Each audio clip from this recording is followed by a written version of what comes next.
good morning to you. Welcome to Trade Live with IG. Back to the OG. Back to the OG, old school ONG. retro, the OG, the AIG. You came up with a new one last week. AI Angeline. Good morning, everyone. Funky Given. Good morning to you. Fat Fingers here again. Jugga. Guten Morgen. Maturin. How is that move going? Maturin's looking for a new place. Oh, really? Yeah. I'll take the old one. Right, what's coming up on today's show? Let's go right into it. Right, we got overnight action with myself, old school, and Rich McDonald, of course, and the opening bell too. And then we're going to drive you through all the key movers in fast markets. And then I have Will Nutting coming in. You remember, Will's been in before. He, of course, runs Nut Stuff, so a portfolio and newsletter. So going to be catching up with Will Nutting there, talking about a lot of things, but Crocs is on the menu.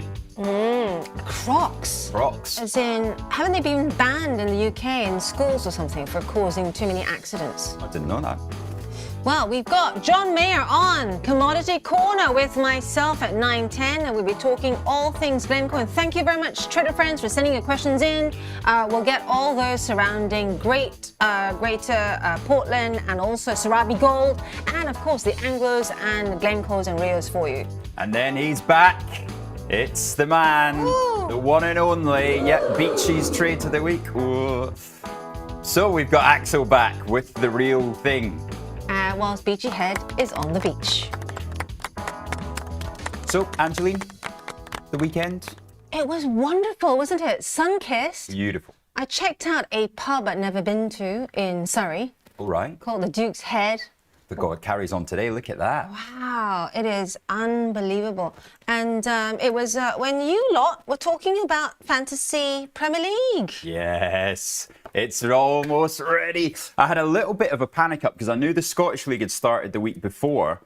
On Friday, on Saturday morning, I panicked that the Premiership had started this weekend and I hadn't got my team ready.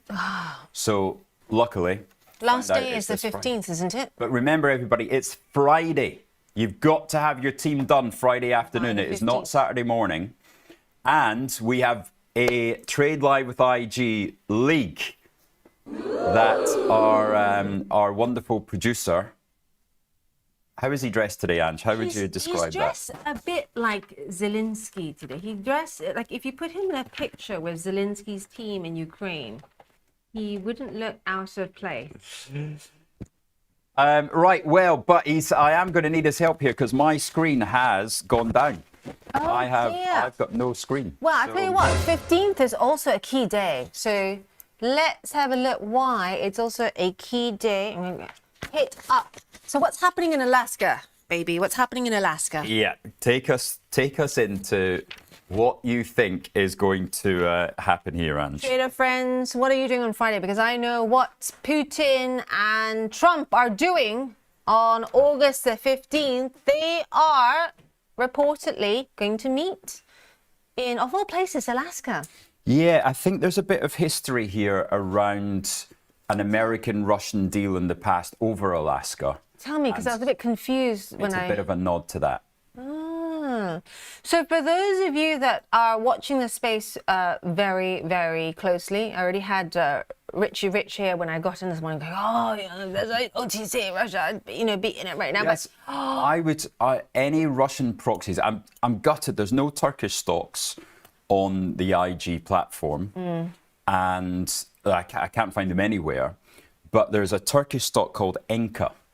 And incur is a Turkish property play, but they also have properties in Moscow, including Moscow's biggest mall.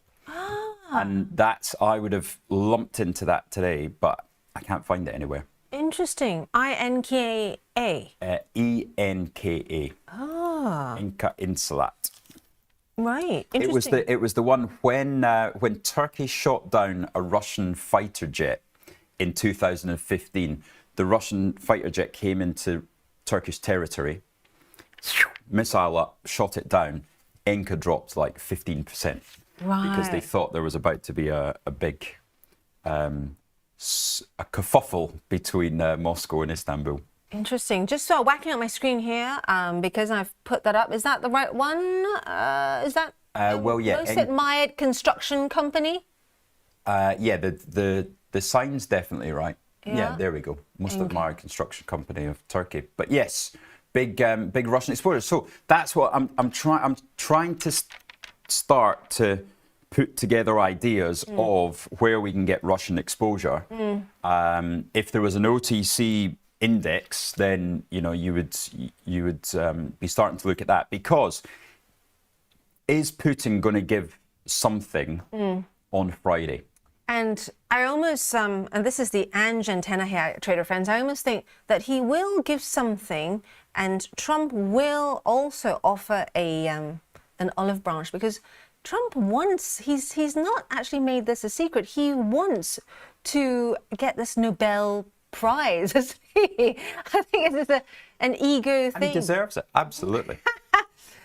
He stopped 3 wars, Angeline. So there are lots at stake here. First, both of them, or rather, Trump is going to try and repair this failed bid to end this Ukraine war, thus delivering him his much longed for Nobel Prize. But also, this could be a real tricky moment, because if he doesn't deliver on what he's promised, this kind of ruins his image as the president of peace, which he's been trying to sell to the markets, let's be real here. Yeah. So some of the other things that, interestingly enough, there's another date. Apparently, in the next few hours, Trump's envoy, Steve Witkoff, is going to meet Putin in the next few hours. Right, or one of Putin's envoys. Yeah. So at the moment, Russia occupies about 20% of Ukraine. Of course, Zelensky and Europe say there's no chance of Ukraine giving up land. But 2/3 of Ukrainians want the war to end. So, is there some kind of diplomatic process to go through to get ceasefire, first of all, and then to move on from there and see if you can get full peace. Bigger Beers chiming in on the conversation, saying there are even communities in Alaska, that's right, that continue to speak Russian to this day. There we are. And also American football. Is this the American Football League? Since American football has started to, or just the American football season? Right, well, let's go and find out what is happening in this bull market in overnight action.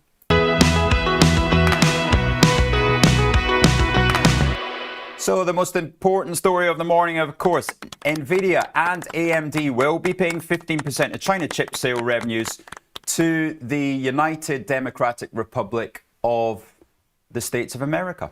Yeah. And Nvidia also, for those of you watching in space, I know James has got a position, am I right? James in the gallery on Nvidia having slight kittens there, because there was another story about, did you see this one, Rich, about the chips, Chinese saying that these Nvidia chips could potentially have this kill switch embedded in it? I think that's just a rumor. But the so US government, in an unprecedented move, is going to take an additional 15% super tax from sales of the H20s for Nvidia, and then the AMD chip that's going in there as well. Let me just try and remember what code that is. But yeah, has never happened before. And look, the Financial Times is not insinuating in any way that Trump is also getting some kind of, you wouldn't call it a bribe. You wouldn't call it a backhander. There's no insinuation in there that, there's anything more than maybe another little trophy like Tim Cook brought him last week. Or there's no insinuation that the hedge fund and investment fund that his sons are now involved in had any prior knowledge Interesting, of the deal. Because we're going to have John Mayer come, bam, bam, bam. Was that the noise that you're going to play, Producer Phil? We're going to have John Mayer come later on, Trader Friends, there we go. And he has seen some blips on the copper market that implies that there is a very timely blip before any announcement that boosts the price of copper. Right. Which is very interesting. Well, and of course, the irony that I am getting towards is Trump going at Nancy Pelosi aggressively yesterday, really waking up and choosing violence, saying that Nancy Pelosi needs to be investigated because she is blatantly insider trading. A bit rich. Yeah. Questionable. You know, pot kettle. Yes. So what's also interesting is on your article there, it quotes the H20. Yeah. So the H20 is the one that is being called into question. Reports, you know, swirling around that and the kill switch. If you Google that and H20, you'll find the story. But yeah, this insider thing is really peculiar because, you know, he's been live on television going, you know, it's a good time to buy stocks. buy this, you know, get in now. DJT. Right. Now, Bernstein analysts estimate that based on Nvidia's guidance, then it would have sold around 1.5 million H20 chips into China in 2025. That generates about 23 billion of revenue. So we're talking $3.5 billion taken off Nvidia's profit. And therefore, of course, the Nasdaq's up this morning. Makes complete sense. Are you so short Nvidia? Well, I mean, I'm short calls, but I do not get a world where they've just had $3 billion taken from their P&L and if the stock's up this morning. Well, does this feed into Dylan's AI supernova that so many people, mom and pops and everyone are into this trade that they're just not looking at it. It's just a one-way trade. And then Issar also had one theory where there's so much growth in passive investing compared to active investing. Yeah.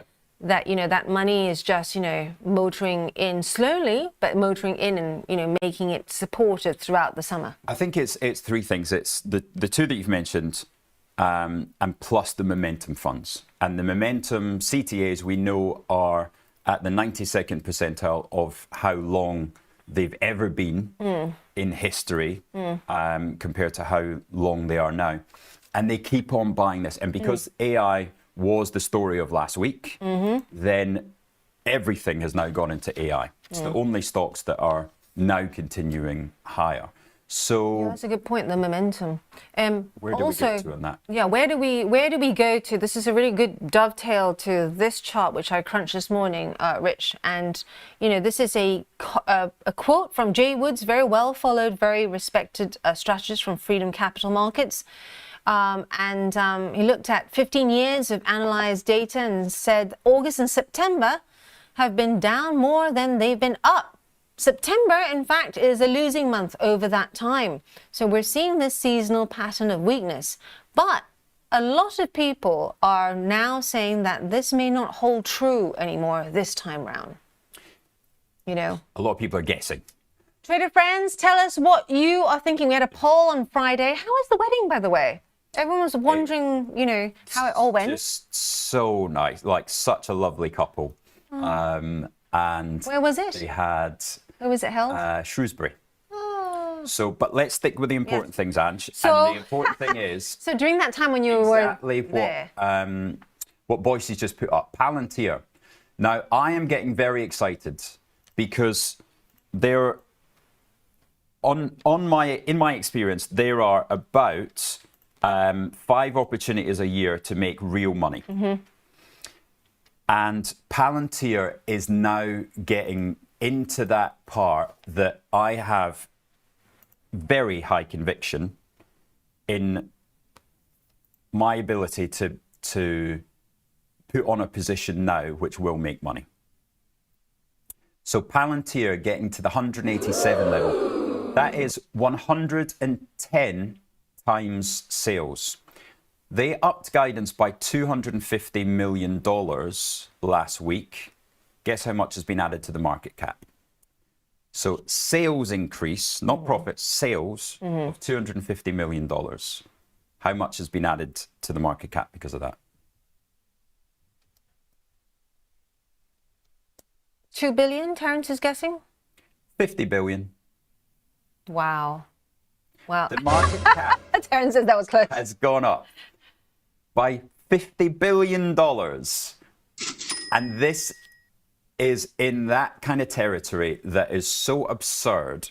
And there's so many of American retail on their Robinhood accounts that have to buy this thing. Obviously, everybody's raving about it, right? All their friends have made money.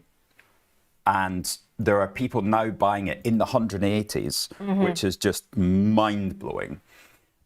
And now I'm looking to structure a trade that I will put a significant amount of my account into. Interesting. So normally, Axel talks about only risk 2% of your account. And, you know, you put all your safety things around it. But sometimes there are conviction trades that I want to find a nice options structure that I can put, you know, 10% behind. This is interesting because you're saying this in a time when I'd love to be wrong and say, look, I completely agree with you. But Palantir, each time I think it's not going to go higher, it just tracks higher. Oh, totally, yeah. Right? And that's what a bubble does, though. Yes. But at the same time, it is the only player in its market that does what it does. No, that doesn't change the numbers. Nvidia is the only player in the market that it does. It didn't stop when it went to 150 last year, when it was still 1,500. It then dropped to $90. So this is now 110. Now, 110 price to sales doesn't mean anything to anybody, right? Because we've never seen it before. It's this brand new territory. Cisco peaked in the dot-com bubble at 39 times sales. Nvidia's peak has been 36 times sales. So Palantir could have a 50% increase in revenues next year and come down to 55 times sales, and then have another 40% increase in revenues in 2027, and it'll still be the peak that Nvidia ever has been. So what's happened is that everybody's seen what happened to Nvidia. They've taken the price of Palantir and taken it straight to that level that it's going to be in 3 years' time. So this stock, if it has absolutely perfect run for the next 3 years, the stock will still be at the same level. So you're buying a stock that will not go up.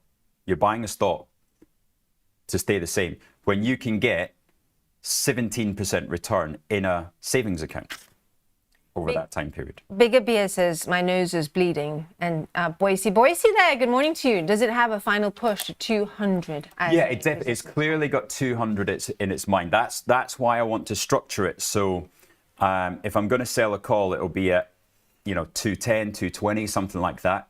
But I'll take that premium and I want to buy something that's at the money, like a 180 maybe, 180 put. And I want to find something that gives me a couple of months, 3 months, whatever it is, September weakness, October weakness, but some reality to strike in this thing. A reality check for the stock. Yeah. I'm going to look to Bigger Beers and Maturin because I know both of them come from military backgrounds. For when they start getting really concerned about the stock. Bigger Beer saying, as a former defense contractor, I've seen their program coming to the market and wipe the slate clean of competitors. Palantir is awesome. Also, of course it's awesome. You don't get to be 110 times sales if you're not awesome. This thing generates $1 billion of revenue a quarter. One. And it's worth $440 billion.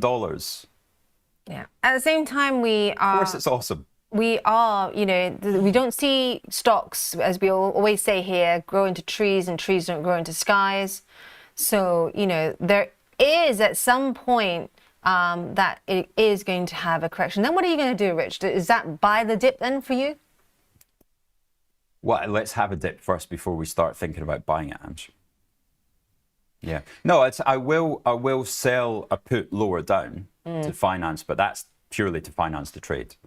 But yeah, definitely, this thing should be 135, should be 140. There's no question about that, because that's then it's on 80 times sales or 90 times sales. Which is more realistic. Yeah. Yeah.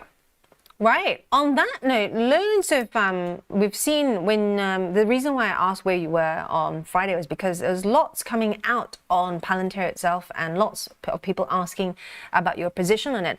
On that Friday, I think it was, Palantir had HSBC raising its target price of Palantir to it was a bit behind the curve. A lot of them all behind the curve so now. Goldman's have got a 141 target. That came out on Friday. 141 is down 24% from here. The average analyst target is down 17% from here, 154. Yeah, there's a rule of 40 breakout as well that I've seen recently that we are going to potentially see after a breakout, maybe at 20, then it comes back down. That is on Seeking Alpha. Those of you that have a login to Seeking Alpha. But yeah, there's a lot of talk out there that it can't. Right now, this move it does not justify the valuation. The people buying this stock do not know anything about valuation. I don't think they know that much about investing, and it's momentum that are. Every time somebody buys a stock, momentum funds continue to buy a stock. So when it stops, it's going to be down 15% in 3 days. Kathy Wood agrees with you because she sold 28 million Palantir shares. Anybody who knows anything about the stock markets is not buying Palantir up here. Bigger B is saying they're expanding into retail, insurance, finance, logistics, mining. Their reach can disrupt the world. Oh, that's why they're on 110 times sales, Bigger B is. Not 110 times earnings. 110 times earnings would be insanely high. This is 110 times sales. If the amount of revenues that they're generating today, if they didn't pay any tax, they didn't pay any costs, it didn't cost them anything in marketing, it would take you 110 years to get your money back. So of course they could disrupt the world. Of course they're awesome. They're priced double that. They're priced beyond perfection. Yeah. Should we get a poll out of this, people? It sounds like a poll, producer Phil. The question is, do you think Palantir... Yeah, how much higher is it going to go? Speaking of how much higher, Smarter Web is indicated higher. Indicated. Is it out already? With 8 minutes to the open. We also have... Well, you've got Bitcoin. So Bitcoin's on a chance that it breaks out here. So I'm not actually sure why it's so strong overnight, but it's moved from 116. So yeah, maybe Trump's about to make an announcement on it later today. There we go. So getting towards all-time highs there, which were 12,314. We're at 12,200. But strong move up overnight, 3%. So, yeah, I would imagine Smarter Web, in theory, should go higher on the back of that. I'm wondering whether Bitcoin is also, moving after Ethereum really, really roofed the last few weeks. And so whether this is just a move after that. Lots of others that we are looking at today. Admiral, just ahead. We've got 8 minutes to go. Trader friends at 8 o'clock. Raised to equal weight. Price target 330p there. We've got GlaxoSmithKline as well. FDA, there's some news about its treatment. There's been a raising, Andrew says, in SWC.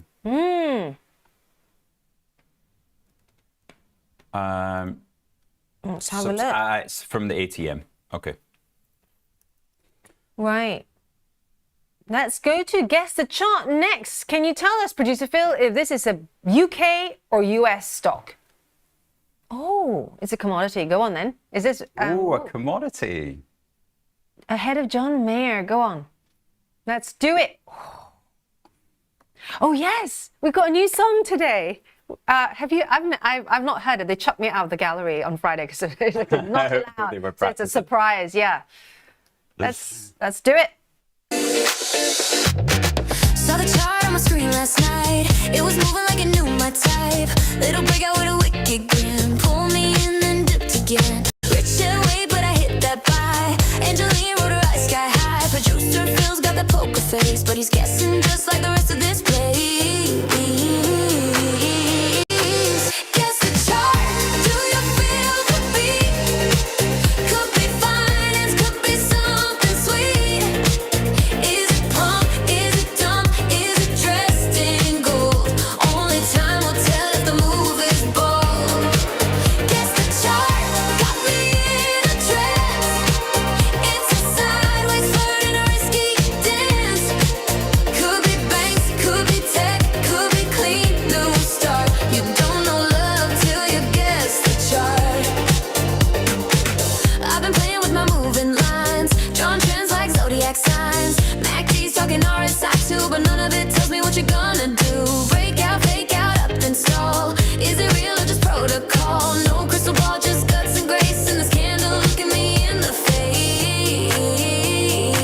Welcome to the exciting world of options trading. Okay guys, before I teach you how to use this, I have to teach you how to use this, the mind. The cash return wasn't all about speed, it wasn't always about power, it was about the mind. Become the bull. Visualize greatness. Okay, minds are ready, time to go. Hey, come on, Pat. Cash returns, come on. Oi! Oh, you're not going to get better than cash returns.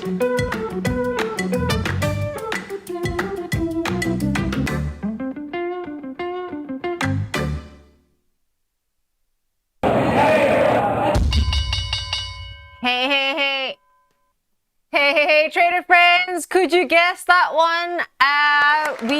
Were you checking, Rich? I was looking at you next to me. Were you checking? I was just looking at a range of prices. Can't believe I didn't get it.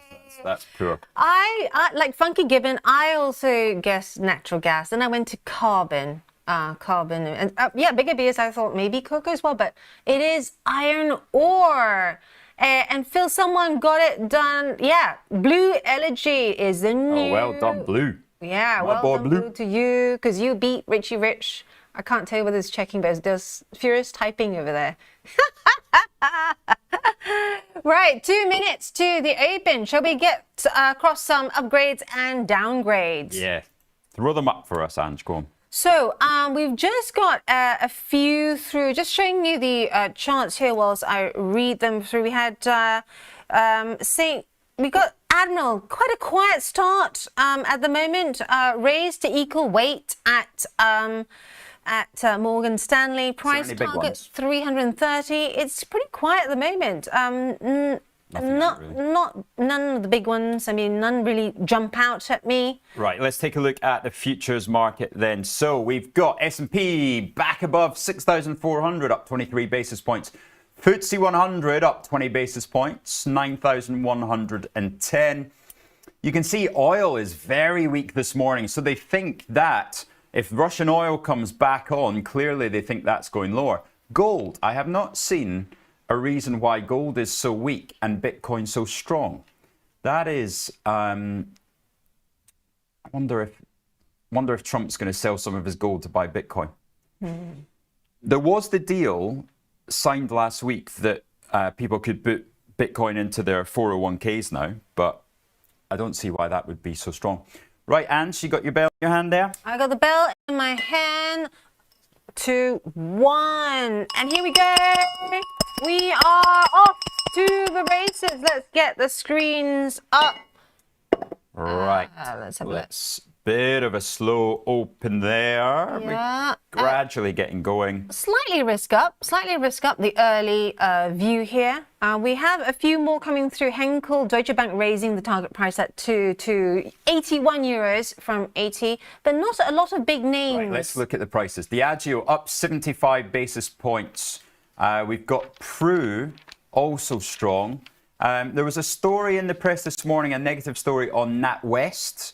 If you think that them allowing Ponzi schemes to still pay into bank accounts is negative. But yeah, WH Smith going there. Let's see if there's more. Oh, there's a Ferexpo. So Ferexpo's got that Ukrainian exposure that we were talking about earlier, up 3. Anything else jump out, Ange? Burbs up 1% there, and we also have the BHPs up almost 1%. Looking out for some of the pharmaceutical names as well, because whilst you were away at Shrewsbury, they had a bit more of a pounding, but AstraZeneca is up 1% there. I wonder what GlaxoSmithKline is doing. Admiral, last time I checked, was not uncrossed yet. Lloyd's. Right, Lloyd's, yes. So a terrible week last week after it broke out on Monday. Clearly a large seller in there. So was the large seller working to the end of the week? That does happen very often. Get me out by the end of the week. Well, it would seem at least there's a bit of alleviation on the pressure on that stock this morning. Some of the losers, BAE Systems, still trying to figure out what is happening there at the moment? Down 1.6%. Oh, well, that's the end of the war, isn't it? If you get If you believe that, yeah. yeah. But we are Would seeing. you buy on weakness if there is a peace deal? What's going to be off 5-6% probably? Yes, I would, just because it's large. I wouldn't buy the others, but this is quite a large player. So you think that could be the end of European defence trade if Russia, Ukraine signs a peace deal? If they sign a peace deal, then I'm coming out of the NATO ETF, but I'm going to remain in like the big players like BAE Systems, because it just has its finger in every pie. Yeah. And it's a nice one to have. So yeah, Rheinmetall down 3% as well. Yeah. On the back of that. Yeah, so RSACs, if you're on the show, do keep an eye on that, because we did see, European defence stocks extend losses after we had reports of those peace talks as well. I think I'd buy on weakness. For BAE, because for me, it's Yeah, just all of because them. it's big. You think so? Yeah. Yeah.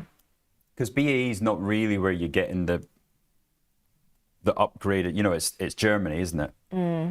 Yeah, but that's I've got Rheinmetall already, so Okay, you've got that. I've already got. So you keep Rheinmetall. that. Yeah, Right. I wouldn't add. Okay, SSE down 90 basis points. Stock's not happy this morning. There is a story on the front page of the FT about them paying wind farms to not generate electricity in Scotland, especially windy up there. Got a little bit of weakness in JD Sports. Rolls-Royce down 1 as well. What do you think at home? Is this the time? Is this the turn of Rolls-Royce? Hitting £11. Do you think it's time to take some profit there? Kate Murphy. Yeah. Terence is yelling in the gallery as well. Sell. We are seeing that lots of moves lower as well. Not just, we talked about Rheinmetall earlier on, but Hensoldt is also down. Rank is also down. We'll get to the German stocks in a moment, but just watching that because I've got an alert on my watch list. Elsewhere in the UK, looking pretty quiet at the moment. Okay, so let's look at those European stocks then. Bayer, Kering, LVMH, Deutsche Tel at the top. I was expecting a little bit more strength there, actually. There's not. No, maybe they're waiting on this potential announcement in a few hours. So. Yeah. The autos there as well. ASML 621 starting to have a move there. Having traded 592 last week. I wonder if it's paying 15% of its sales to the Dutch government. Do you think? Well, it would have to, don't you think? Either way, Ronnie is like ASML all the way. And what's the other one he keeps banging on about? Buying it for your kids, not for yourself. Yeah, he likes that one. Yeah. No, I mean 15% extra that Nvidia's ended up giving the backhandle to the White House. Yeah. RWE down 60 basis points. Air France. I don't think so, because normally European governments don't start to then take their pound of flesh from companies other than outside the original tax regime. Well, it might be different now if they think that there's going to be more pain to come. Oh. To me, either a country's a security threat or not. 15% does not make them less of a security threat. So if you think China is a security threat, 15% does not change that. So you just want money. That's it. I'm just going to maintain it. Looking at Rheinmetall, there you go. It's popped down 4% there. And Rank as well was the other one that moved a lot lower. Let's have a look at that. Yeah, Rank is now down 3.7% there.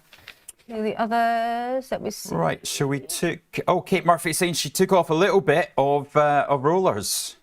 Right at the highs as well, probably, was it, Kate? Nice. £11 and what?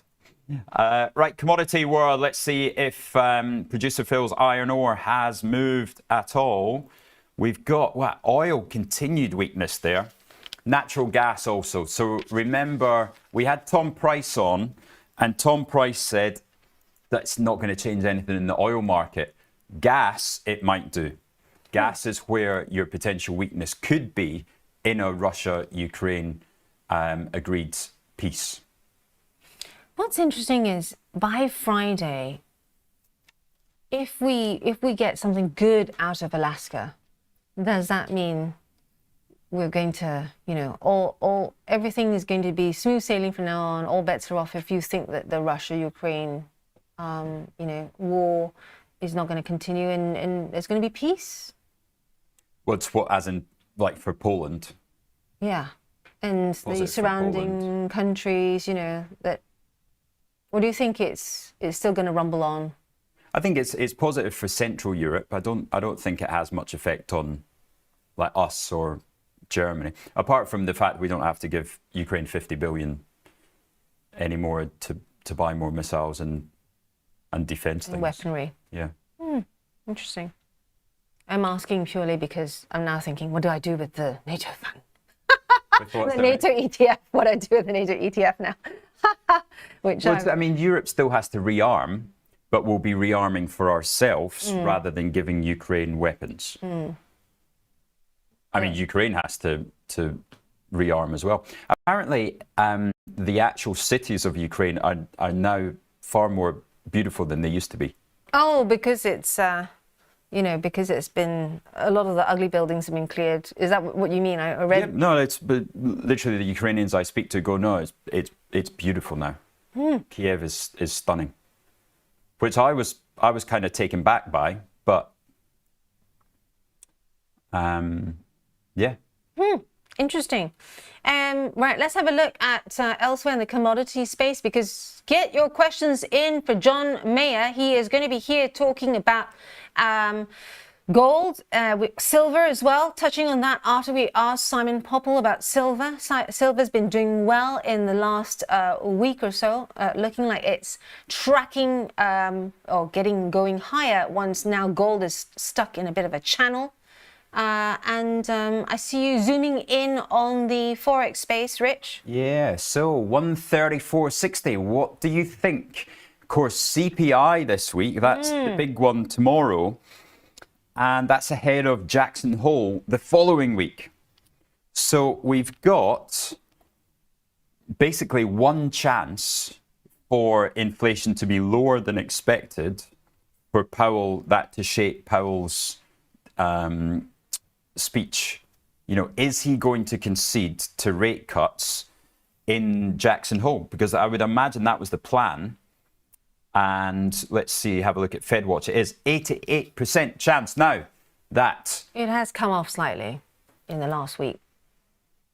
from 88, what, from 89? It was from around 90, 91, 92. Right. Yeah. It's still a shoe in though, isn't it? So yeah, rate cut there. So that's Jackson Hole will tell you whether that rate cut's going to happen or not. So next week we'll find out whether there'll be a rate cut.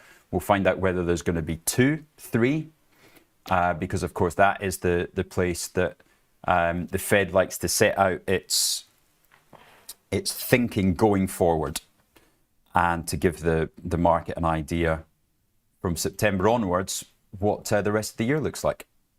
Do you want to hear the probabilities now at the moment for the most likely next Fed chairman? Have you seen those numbers? Oh, it's Waller, isn't it? Chart off, thanks, guys. 20% Waller, Oh, buy those. 19% Hassett, 15% Walsh. I mean, either way, we're kind of, you know, either way, I read a really interesting article over the weekend saying that it's just going to be more Trump say with the Fed, because the two others that were put in place by him in his previous Trump 1.0 is Bauer and who's the other person? There are already two. Jack Bauer. And there's another one. Do you remember Jack Bauer? Oh, who's Jack Bauer? From the series 24. I know. I about 6 months ago, I asked for 24 music. Ah! And I think that Producer would Phil. be great. Yeah, there we go. Our answer, Trump himself. Well, exactly. Whoever Trump nominates, it's really him, because whatever he says is so it's whichever governor right. agrees for the Fed to stay independent in the Democratic Republic of the United States. But whatever Trump says. So, yeah, that's why we expect rates to be down at what level, Ange? As low as 3.25% in March of next year. Yeah. And then even a chance of 3% in 2.75% even in June of next year. Yeah, and that's all going to be, supportive for equities, right? In a time when this is the thing that if we're down there, then something bad has happened. It's something bad that has happened, or he'll fudge it again. This is the thing with Trump. I just think he's so big and he can control so many markets that he can somehow or other, everyone we spoke to, and even us and Frank and the Tasty crowd last year in November.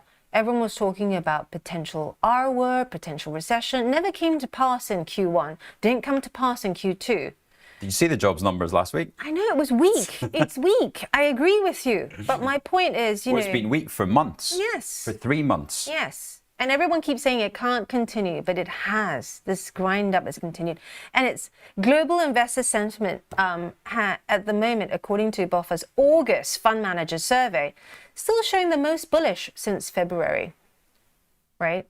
Well, exactly.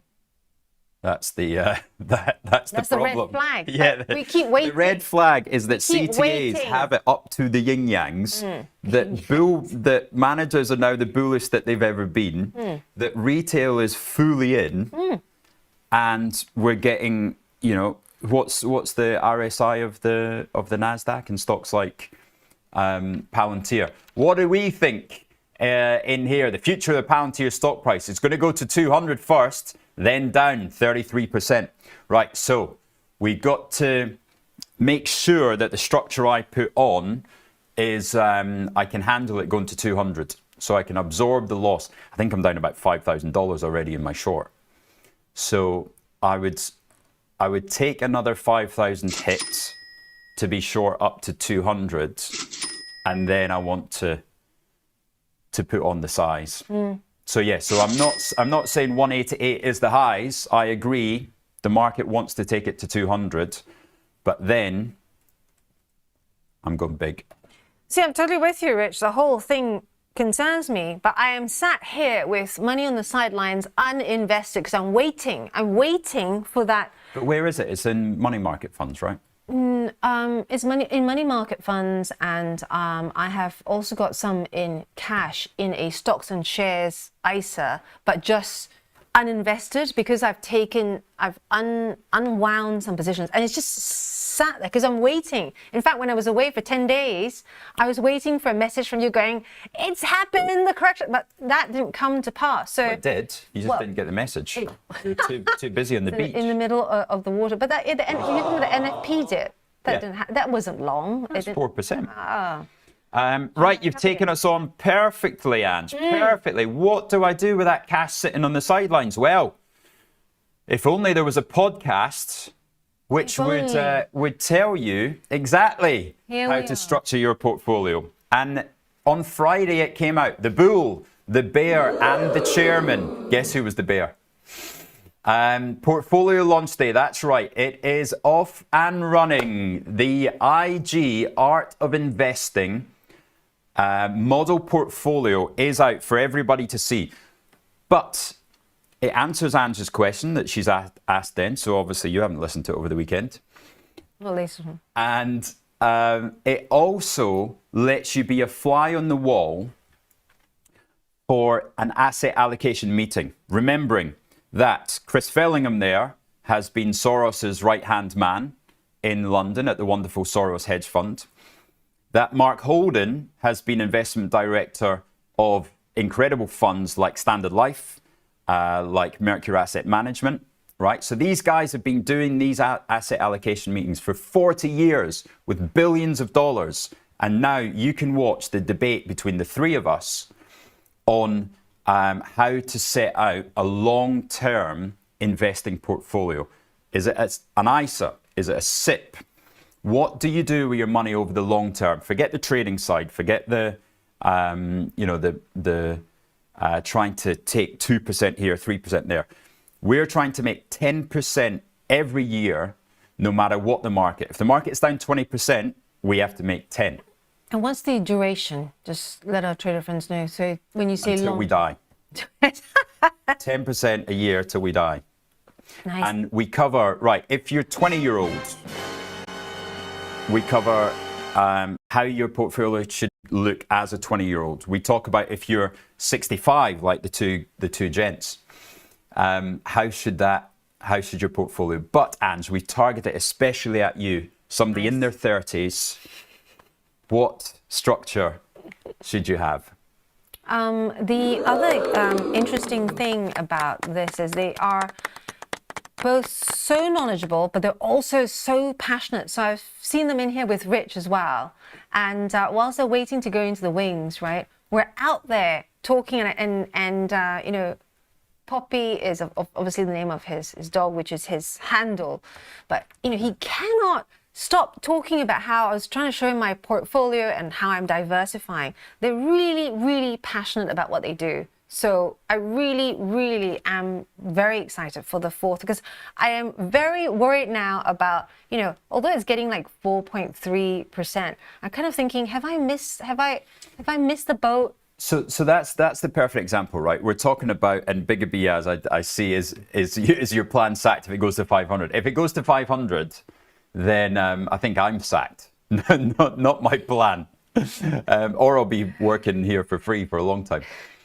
But yeah, we're talking about people do not understand the price of risk anymore, right? Because if you've got money earning 4.3% in your bank account, okay, add that, first of all, to the 188 that Palantir is now.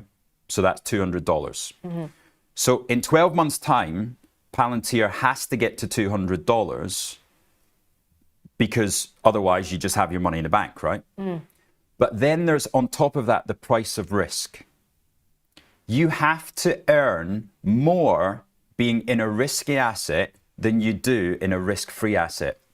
And if you don't understand that, please look into it more and ask the question. We'll go into it more. But there's got to be a price for risk because you can lose your capital. Capital is at risk. In the bank account, it's not. Mm-hmm. Terence says that's not true. Tell me why it's not true, Terence. Yeah, Northern Rock, not one person lost a single penny. They got it all back. And Kelpthing Iceland as well. They got it all back. Yeah. Because I had an account there. So if you and that's £85,000, your money is completely safe in the UK. If you've got more than 85,000, put it in different bank accounts. But well done you for having 85 in cash in the first place. Well done you too. And like Rich was saying, all those people I spoke to in the line outside Northern Rock, the reason why they had more than 85 there was because all these people had maxed out 85 in all the other. Well, no, they didn't apply when Northern Rock went down. Well, they basically had, you're right, it came after. Of that. But my point was all these people had, you know, so much money, but all parked in different banks. That's why they were all lining up outside Northern Rock. Mm. Because I'm kind of like, why would you put that much money into Northern Rock in the first place? Whereas the irony was, I remember going to Lloyd's to take money out to put into Northern Rock. Oh. because the government had backed it. Mm. So you didn't want to have money in Lloyd's or NatWest or Royal Bank of Scotland. You wanted to have it in Northern Rock because it was the only one where 100%, it was like buying gilts. Yeah. So yeah, so the price of risk goes on top of, so when somebody comes out with a $210 target for Palantir, that's a 12-month target price. Therefore, if you're buying at 190 today, it's got to get to 210. So if the analyst is saying that's the best possible scenario, then what's the point in buying it? Yeah. Have it in the bank. Your money is worth $200 of Palantir today by the time you take it out. Yeah, without the risk. Without any risk. And there is significant risk of anybody buying Palantir today could lose money. You're making me feel better, Rich. You're making me feel better about... Having said Putting that to work, yeah. if you watch the podcast, we also give alternative ideas, and those might include things like gold, like copper. Buying the FTSE is not the same as buying the S&P on 24 times earnings. You know, there's a lot of other options out there, whether it's Japan, it's India. The Hang Seng is up 23% this year against the S&P being up 8. But you've lost so much money in the dollar that, you know, you'd be much better in the Hang Seng. The S&P is actually flat on the year in GBP terms. Actually, interestingly, emerging and frontier markets this year, I've seen a lot of reports saying that they have outperformed, quietly outperformed. There we go. Those are the links on the site. Hit those buttons for the podcast. Also, don't forget to hit the like and subscribe button. And also make sure that you hit this button here, because it means that Rich and I can bring you more of this interesting content. Please share it with your like-minded friends, because as we all know, you know, it's great when you can talk about investing and wealth accumulation. You know, accumulation in a time when your money is being eroded by inflation out there. And then, yeah, just to go back to the poll that we had, momentum is key, going higher, 29% you believe that. So over 62% of you believe that Palantir goes higher. So that's what makes a market, you see? So, yeah, I'm talking about being short, going shorter. But stocks go up as well as down. And 62% of people think it goes up. So, and 13% only time will tell. Was that you, Phil? that's 7 votes though. I know, a lot. Speaking of which, we've got quite a few other movers as well. I'm just scanning this because a lot of others have moved here now. Novartis shares, if you're looking for a winner there, Novartis is up more than 2%. Here we are.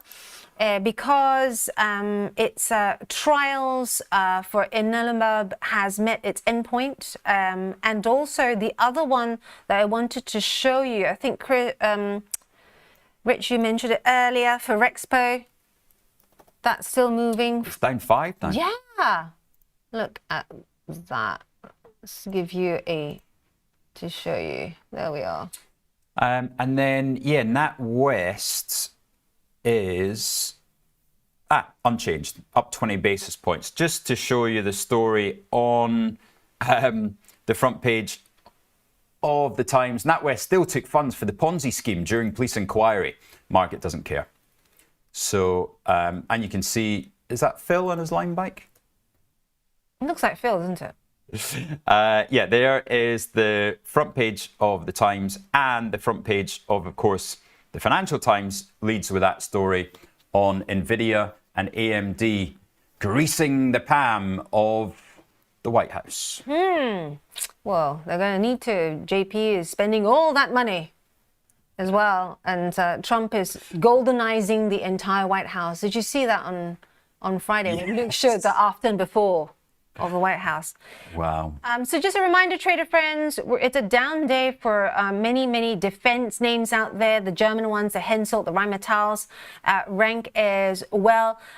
Also, some of the big movers, up arrow movers.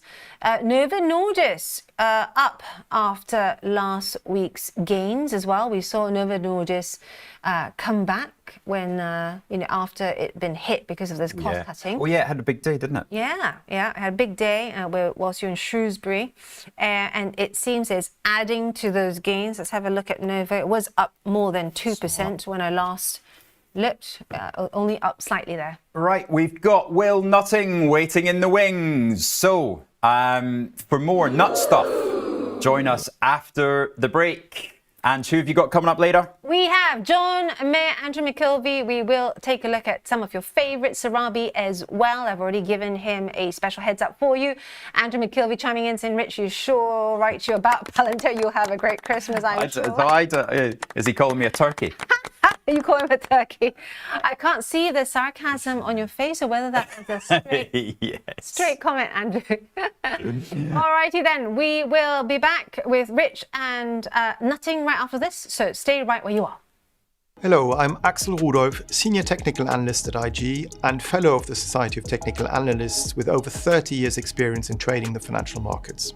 I've been following cryptocurrencies from the very beginning, and with IG's new crypto offering, I can finally share my technical analysis expertise on crypto with you. So join me every Wednesday morning for my new show, Charting Crypto, where I'll be answering your technical analysis questions on all things crypto, live on Trade Live with IG.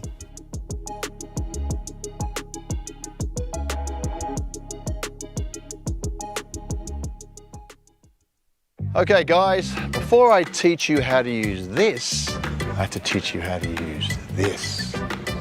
The mind. The cash return wasn't all about speed, it wasn't always about power, it was about the mind. Become the bull. Visualize greatness. Okay, minds are ready? Time to go. Hey, come on Pat, come on. Cash returns, come on. Oi! Oh, you're not going to get better than cash returns.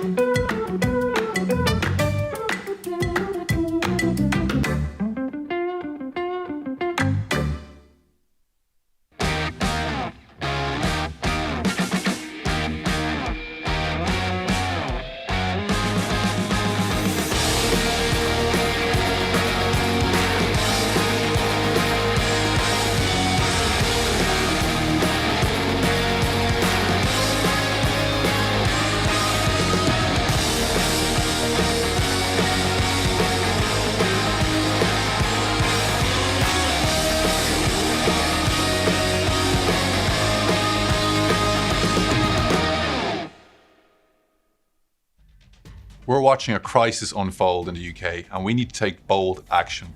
Our stock market, once the envy of the world, is in a dangerous downward spiral. At the same time, the UK is stuck in a damaging savings-first mindset with far too few people investing to build wealth for the long term. With our Save Our Stock Market campaign, we're calling on the government to deliver the urgent policy changes our stock market badly needs. From scrapping stamp duty on UK shares to encouraging a shift away from stagnant cash savings and using incentives rather than penalties to get people backing British firms. And to show we're putting our money where our mouth is, we'll be offering every new customer who joins IG across July and August a free UK share bundle. For too long, policymakers have been paralysed by the desire to keep everyone happy. But the time for working groups is over. This is about getting more Brits investing while saving a strategic national asset before it's too late. You can read more about IG's SOS campaign and free UK share offer on our website.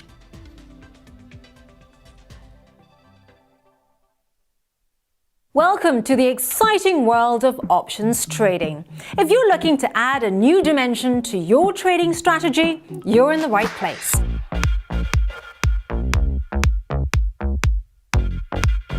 Options trading offers unique benefits that can elevate your investing game. With options, you can protect your portfolio against market downturns, essentially creating an insurance policy for your investments. Now, what sets us apart is our commitment to your success. We provide extensive educational content to help you understand options trading inside and out. And with our 24-hour servicing, support is always just a call away. But that's not all. Options also allow you to generate income from your existing positions. Strategies like covered calls let you profit even when your stocks aren't making big moves. Options also shine when the market isn't following a clear direction, whether prices are rising, falling, or staying flat. There's always an option strategy you can use to potentially benefit. Now, we offer two ways to trade options: listed options for US shares, ETFs and futures, and over-the-counter options through spread bets and CFDs. Both types give you the ability to take various market positions. So, ready to explore the potential of options trading? Well, open an account today and take your first steps into this dynamic market. Remember, while options trading can be rewarding, it comes with risks. Always trade within your means and never risk more than you can afford to lose.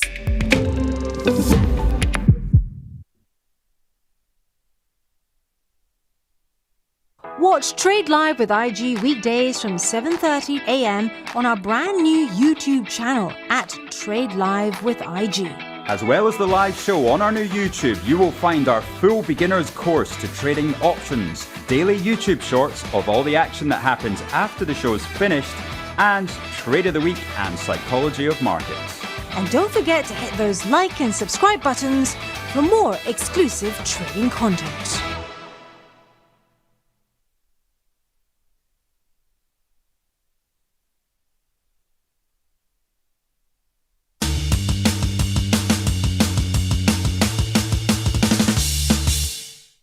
Welcome back, everybody. So we got Will Nutting on the show. Welcome back, sir. Morning, Reg. How are you? You're looking well. There's a bit of a tan there. What, do you have a tan? Whenever you go live in the UK, you have a tan. Yesterday was beautiful, wasn't it? Tan, fantastic. I was on Chelsea Square at the Wild Tavern. Only the poshest places for you, Reg. It was just absolutely perfect. But in London, London's dead. I mean, there's no one in London at all. Yeah, you Markets aren't dead though. Not yet. It's strange, isn't it? You get that sort of 2-week period in August where there's just no vol at all. But machines don't go on holiday.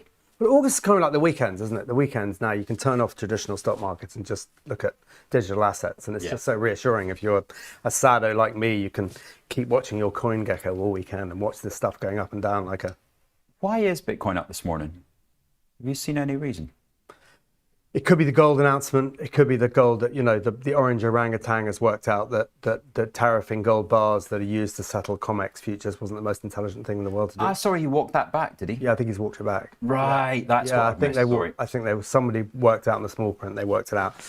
And listen, I think also, I think you've had that sort of slight pullback over the last couple of weeks. But I think reality is dawning that we're still addicted to borrowed money. Yeah. And it doesn't matter whether it's the UK government or the US government. The Zimbabweification of economies is going to continue, and there's got to be an outlet valve. Now, how's the portfolio been doing this year? We've had a good. I mean, it's been hellishly volatile. I think we were up 19 in the first. We're up 19% for the first 6 weeks of the year. It then went down. I think I went down to down 9, which would have meant that any external investor would have come around and shot me and taken all the money out. And we're now back up 15. So we had a good run. Yeah, you've got it on the. That's fantastic. I mean, I think the reassuring thing about it is that I haven't really sort of been chasing that many of the dreams. I mean, you'll see there's a lot of digital assets in there, and a bit like Raoul, who I know Nick Feingold and those guys speak to a lot. Is the reason I have over 30% of the portfolio in digital stuff now is because you can debate till you're blue in the face whether the Mag 7, which is, I guess, it's swollen with, I think, a third of the S&P's worth, and it's got about a tenth of its voice. Yeah. So you think about valuation versus earnings. I just can't add any value on that stuff. Absolutely. I don't know whether to call Tesla Stark Industries or Tesla, a bit like Nick. I can take a 5-year view or a 3-year view on this stuff. So what I'm trying to do, I guess, is to look at areas of the market where I think certainly it's more contrarian. I think areas of the market where you can find a better proxy to own a thematic than just a classic index whipped around mega cap stock. So take us through some of those names there then. Well, we were going to talk about them. I think, Bitcoin top left, to me is just the classic. It's the classic offset to the constant printing of money, to offset the appalling demographics, the huge entitlement, and the debt in the West. So I don't think it's much more complicated than that. I think corporates now, I think Connor Smith was saying this morning that corporates, good stat, 1.8 million of the 21 million Bitcoin is now owned by corporates.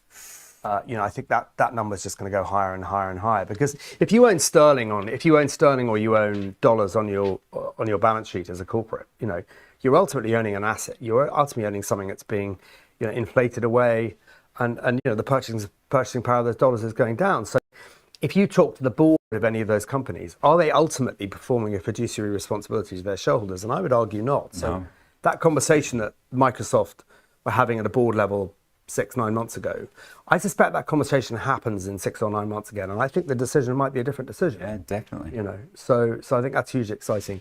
And then we got sort of special situation stuff like, so the nuclear uranium story, BWXT, great implementer. They put all the nuclear, they put all their nuclear reactors onto U.S. naval ships. Wow. You know, great implementer, fantastic, great sort of mid-cap story.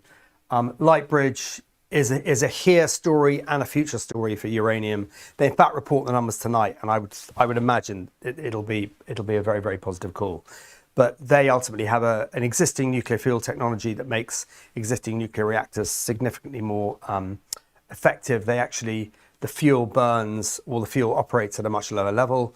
They're also hugely involved in future fuel for nuclear reactors. So Lightbridge has been a key story for us. UEC, uranium miner. You're clearly having to take a view on where uranium utilization and mining is going. You know, Leonardo is a European stock. That's the defense name, isn't it? That's a defense name. So if you take it this year, it's ultimately obesity. Well, that's kind of, the market caps on those have finally gone on a diet.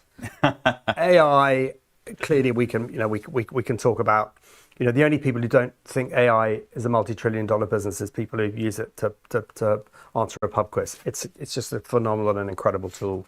I have no idea what the valuation of these things should be. And then defense, and my worry is that if there is some kind of, come to Jesus moment at the end of this week in Anchorage with Trump and Putin, and the reality of what they need to do comes to mind, then it would be interesting to see how defense stocks actually react. Yeah, because I think longer term, there's no doubt about it, European companies want to spend.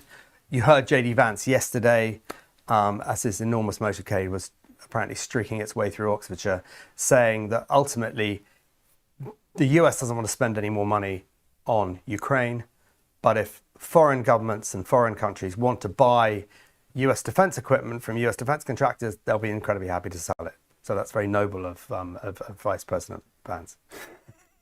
And he does tend to be quite noble, doesn't he? Let's not go there. But fun enough, if anyone wants some good holiday reading, he wrote a book on Catholicism, on his conversion to Catholicism. I don't want to go down any unpolitically correct routes here, but it does give you a measure of he wrote the book, I believe. It wasn't ghostwritten, and it is an extraordinary tome, and it does explain a lot about where he comes from. Now, going back to your point on AI, do you think that, or when do you think the time to start buying ordinary companies for their margin benefit from implementing AI is? And how long do you think the actual, the hard... So I think this is really interesting. I was writing a piece this morning, and I said that, I think I said that it's within 18 months, most people think your bin will empty itself, the cat will speak Mandarin, and no one will ever have to work again except to post on LinkedIn. But, someone's going to have to lay the tarmac in the rain. The nurse, I don't think AI is going to be changing your bedpan. Nope. The man with the digger, so if a robot can't do it, a human has to do it. So I'm kind of looking at staffing companies, I'm looking at equipment rental companies,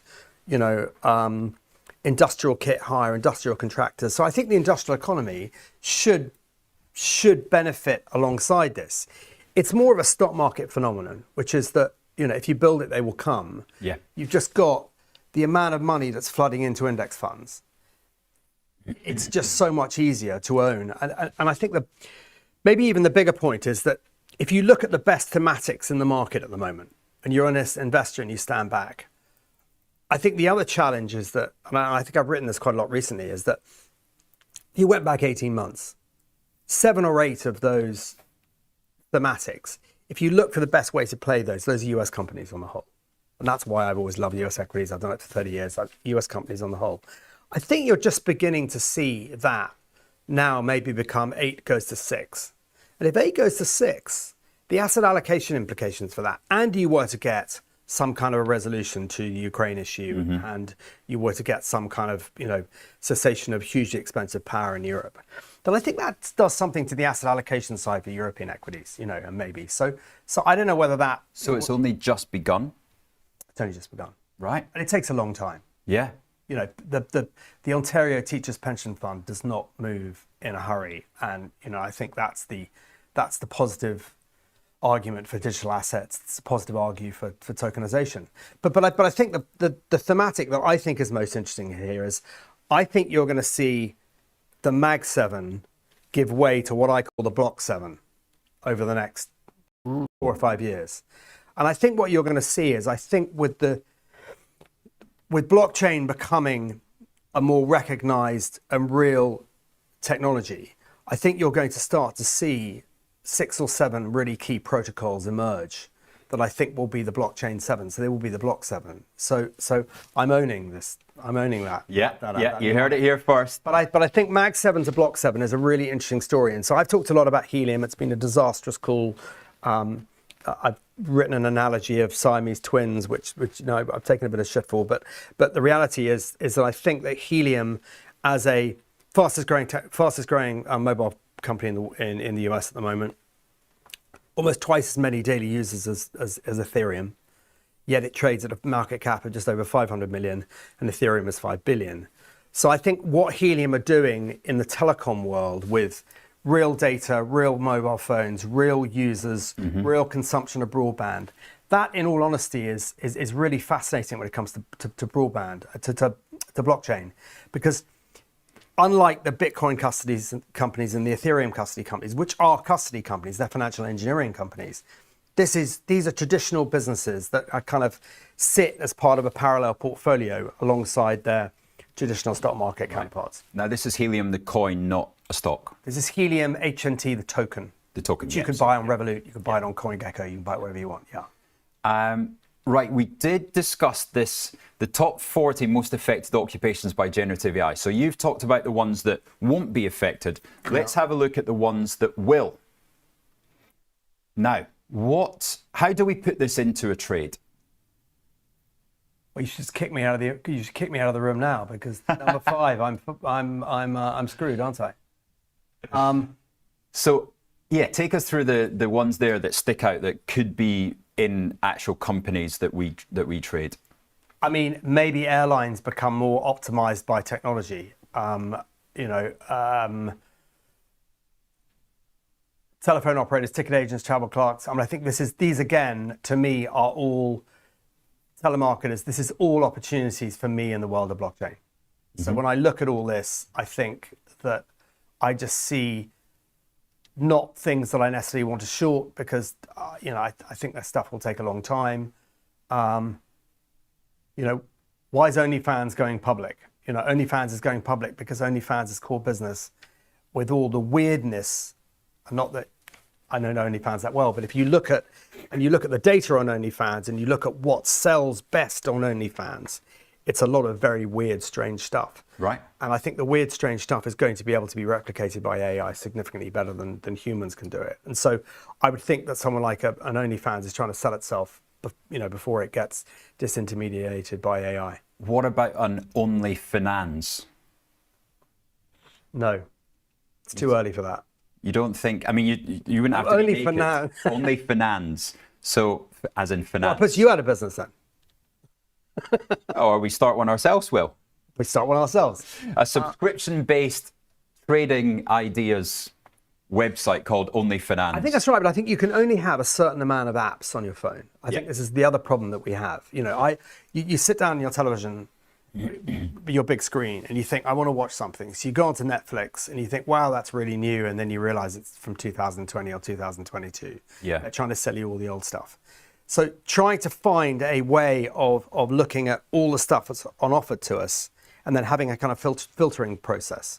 I think that filtering process is still a really valuable thing. And I guess being slightly self-serving, it's a little bit like what I'm trying to do, what Nick Feingold does very brilliantly at Curation is be a filter, be an aggregator, be a kind of thought leader, awful word, but trying to collect all this stuff together in some kind of a curated narrative so it kind of makes sense to people who are sitting at home trying to construct portfolios and trying to outperform the market. Right, we've got one for you here that that you started taking interest in last week. Crocs. Okay, so I have a vested interest here. My eldest daughter, Emily, works for Crocs in Denver, in Colorado, and she's worked for them for 18 months, so I have to be very careful what I say. When she first, I hardly knew about them. I knew them as being hideous shoes I would never have worn. And then you and I talked about this, and I went to see her in Denver, and she took me to the factory store, and I went and bought some Crocs. In fact, she bought Crocs for me. Actually, I've never bought them. Nice. And then when we went to the store, we looked around. I said, "What on earth is that company selling stuff at the other end?" They said, "That's called Hey Dude." Now I don't know if you can see. Hey Dude, as in Hey Jude with a D. That is a Hey Dude shoe. Okay. Now it looks like a kind of Timberland shoe. It's very light. Crocs paid in 2023, I think, when money was basically free or almost free. They paid $2.5 billion for Hey Dude. And I think, to be honest, it's a brand that they're choking on. And I think this is their biggest problem. And some people might say, looking at this shoe, there's no reason why they aren't. There's a very good reason why they are choking on it. Or at best, they overpaid for it. But I think they overpaid for it, and I think they've struggled to differentiate it, and I think they've struggled to roll it out. And it may well just be a case of sticking to what you're good at and not trying to be too diversified. So I have no prior knowledge and no proprietary information, but I would suspect that they're probably having a really good look at Hey Dude and saying, you know, this is like a bit like who was it? Kate Middleton had her Uncle Gary. Was it Uncle Gary? You know, who you never wanted to turn up at the family events. Oh yeah. I suspect that Hey Dude might be the cousin or the uncle that you don't really want at the family events. So it may well be you suddenly see Crocs only stores. Maybe Hey Dude gets spun out to a separate entity, but I would think there's a value unlock maybe to come at Crocs, and it should be on people's radar screens now, and it's certainly gone from being a cautious thing to me to being something positive. And the margins on core Crocs, they're almost like luxury margins. Well, so Angeline, I know, wants to have a chat with you about Crocs as well as a couple of other things. So we're going to go to a very quick 1 minute break, and then you're going to get Angeline back quizzing Will. We'll see you shortly. Do you like the sound of tax-free trading? Well, that's exactly what spread betting enables you to do. This tax-free way of trading lets you speculate on the price of over 17,000 financial instruments, like shares, indices, forex, and commodities, without actually owning them. With spread betting, you can benefit from both rising and falling prices, letting you find the perfect opportunity. So if you think the market's going up, you buy. If you think it's going down, then you can sell short. Not only is spread betting exempt from capital gains tax, but it's also commission-free. All you pay is the spread. With us, you're not alone. You're part of a wide community of traders that you can learn from. We've got the experts, the tools, and extensive educational resources to help you on your journey. If you're not quite ready to trade with real money, you can always give it a go on a demo account. Open an account today, join the conversation, and be inspired to make moves.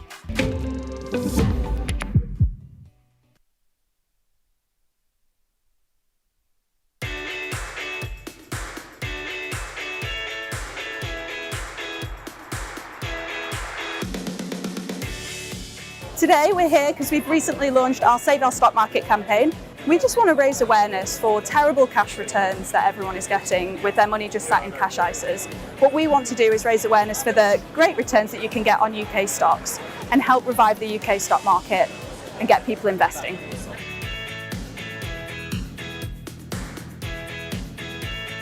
There's a lot of bad feeling about the UK stock market, and it's really negating people's view on the UK market as a whole. There's some great companies.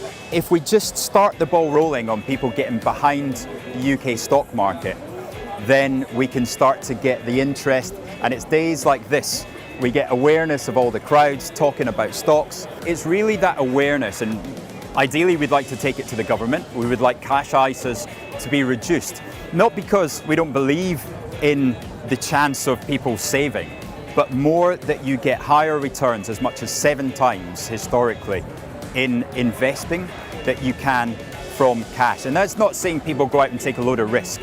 It's about education, and it's about helping people to understand the benefits of investing and the limitations of holding their money in cash.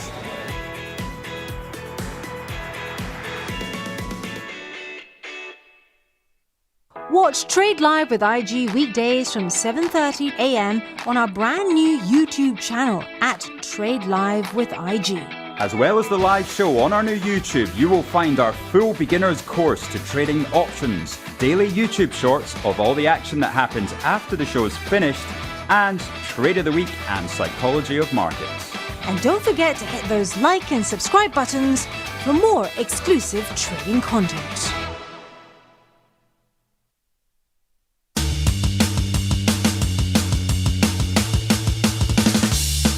Hey, trader friends, here we are. Well, really interested in all those names that you had to do with uranium and nuclear as well.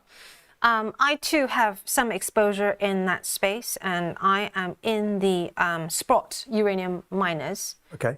In terms of a diversified play, because I don't want to, pick individual names. So I didn't want to spend time having to look at each individual one. Yeah. Views on an ETF, uranium miners? You like it or don't like that sort of position? I think I think ETFs are fine. ETFs make money on the whole for the people who issue them. They're not the best way of generating alpha for investors. So I think I'd rather own the sort of picks and shovels to the gold rush than own the mines, because I think it's going to take a long time. I've been to a uranium mine in Namibia 2 years ago, Chinese owned uranium mine. And they're highly complicated things, and so I'm not sure I need to. I mean, I own UEC, I own Cameco. It's more a case of when people come to this space, what are they going to come to? I think the smart, savvy, company-specific people will come to an ASPI, they'll come to a Lightbridge, they'll come to a BWXT, etc. And then, for sure, they might even come to a Sprott, an SRI, which is an interesting name, which ultimately, puts together the whole sort of collectors for these things. But I don't have I think you can own, pretty much you can own them all. I'm neither smart nor clever, so I'm very simple. So my main premise, I'm hoping you're going to shoot holes in my theory. What's your main premise? So my main theory is that, as a race, as a human race, we're not really dealing with the real problem of climate change and energy. And ultimately, there is only one fix, right? And that is nuclear. Well, I don't know that's true. I'm massively pro nuclear, but I think solar, solar arrays, batteries are absolutely also going to be, very, very significant. And I think it's going to take a long time to build the nuclear. And I think, there's going to be a lot of NIMBYism when it comes to nuclear, increasingly. And so I don't think it's a one-horse race. I think, Oh, don't get me wrong, I think there'll still be a mix, but I think ultimately we'll wait so long to the point where the mix isn't going to solve the problem anymore, and then there is just one solution, and that is nuclear. Well, and just to give a baseline, right, for energy. We may well be able to put solar on the moon and somehow beam it to Earth. I mean, I think there's, I think in the next 10 or 20 years there can just be some extraordinary technologies. But from an investment perspective, would I next door to take it as a technology that gets you across the chasm to the other side, okay, from fossil fuels to something possibly in the future that is clean and so far we think pretty safe, then I think nuclear is the bridge, is one of the key constituents of the bridge. And I think you've got to own the bridge, and you've just got to work out what's on that bridge. Exactly. So the bridge, in my mind, is just, it gives that stable baseline energy, and then you can do what you like on the top, but it provides the baseline. The question, I guess, for you is, where are you going to see the numbers support the stock market, because we know what the stock market is like. The stock market needs positive news. It needs information. It needs to see trajectory. You know, one of the reasons why the Mag 7 stocks are doing so well is because, to be honest, the numbers are still incredible and extraordinary. You know? I think so. I wonder whether you're going to get that with uranium miners, you know, because what happens is that as soon as mining companies start to dig holes, it becomes very expensive. You know, and they don't dig holes with AI. I mean, AI may enable them to do stuff, but it's people and it's energy and it's costs and everything else. So I think that's where you've got to be a bit careful. I'm out of Cameco. I don't own Cameco, and I own UEC because I really like Amir, the CEO. I think he's a fantastic operator. So I think selectivity is key. Interesting. Talking selectivity, I know that you want to talk about Crocs. Correct me if I'm wrong. I think Crocs was either banned or outlawed in schools in the United Kingdom because it caused too many accidents. But you're here to talk about the stock, I know, and you think perhaps, just taking a look at the hourly chart, then going on to the daily, and then, you know, it's had quite a fall from highs seen since July, but going back even further, let's see, this is the weekly view here, trader friends, weekly view. And then on to the monthly. So this became a phenomenon stock, right? You know, it's the kind of monster drinks of shoes. You know, I think Crocs sell 150 million pairs of shoes and Nike sell 800 million. So that gives you the kind of context. But you know, it's a very and you know, it's a very recognized brand. You know, it's very Marmite. People love it or they hate it. You know, I know from my daughter who works there, they have these amazing, you know, they put little badges on your Crocs and you can personalize your Crocs. And I just ordered a whole bunch of Bitcoin Crocs and they're, you know, I mean, it's a bit of fun and they're not hugely expensive. And I believe anyone who works in the NHS or whatever, you know, they wear Crocs because they find them incredibly comfortable. Easy to get on and off. Easy to get on and off. They're easy to sanitize. clean, easy to sanitize. That's it. So I think there's a huge core market. I mean, I was looking at if you look at the numbers, so 4.5 billion market cap. They're buying back 10% of the shares a year. They've just guided for still really good operating margins. They're paying down 500 million of debt a year. So the valuation is pretty nuts, to be honest now. So I think if they were to take a write down in some shape or form, you're basically getting a 20% market cap being bought back and you're getting about a 16% EV to free cash flow yield. So it's not crazy, but you know, 5 times earnings. You know, I don't know. I think it's you know, I think it's probably something pretty interesting. You sound like you think this is an opportunity that's is looking cheap now. Well, I think most things are you know, cheap goes with the word nasty. So very often, you know, things that are cheap are nasty. I think this is maybe not quite cheap enough yet. But I think it's certainly you're beginning to get to a level whereby I would think that sort of value investors would start to have a look. When would be a you know, cheap enough? Where would be a good entry level? Just looking at the shares, this is the hourly chart here. Let's go. I don't know. I think on a price basis, it's impossible to say. I would think probably when they start to talk about what they're going to do about Hey Dude. Great. Because Hey Dude is like you know, being a swimmer with trying to swim with a sea anchor attached to your ankle. Let's hold that thought, trader friends, because we just really quickly have to go to all sessions because we are off to the races now. All sessions, of course, here is where you can trade US stocks ahead of the US Open. And so I'm just going to show my watch list, which I've built here for our trader friends. I want to see your watch list. And so I love a watch list. In fact, I'm building one that gives Turkish exposure in case we get a breakthrough in those Alaska talks this coming Friday. So we have Tilray up through the 13% there. We've got MicroStrategy, we're going to talk about that, up 4.5%. Mara Holdings, a lot of the, you know, no surprise there, the Bitcoin names, Coinbase rather, the crypto names all higher there, Riot Blockchain also riding higher. And SoundHound AI, for those of you that trade this space, it's the company that provides all sorts of voice recognition software that you often find in cars and an increasingly number of consumer products. Also looking elsewhere, we got Lululemon Athletica there. Yay, go Ange. Those of you following my bet, I've got an ongoing bet with Issar. Issar says that Nike in about 11 months will do better in terms of its share price. I think it's going to be Lululemon. We still have time there. Crossing over to the losers list. Will, do you want to take us through some of the big losers at the top there? So C3. Silver's had a huge move. Yeah. Gold, because I think Trump's just worked out that tariffing gold bars was a really stupid thing to do. I mean, Nvidia goes up and down up and down like the window. Yeah. I mean, JD, China, semiconductor, eBay's had a hell of a good run, amazing run. Oil, kind of, yeah, I don't think there's much particularly interesting there. I mean, it's more just a bit of mean reversion, to be honest. Yeah. Gold and silver giving way to digital assets. Yeah, and I think the digital assets really. Talking about the ahead of Friday. I call it kind of. I think I repeated what I've written about a month ago, which is what I call the Russia proxies and portfolio plays for peace. So it's NBIS, which is the old Yandex, has been a big play for us, which is we've had a good run with. Vion, still the old Vimpelcom, one of the cheapest telecom stocks out there.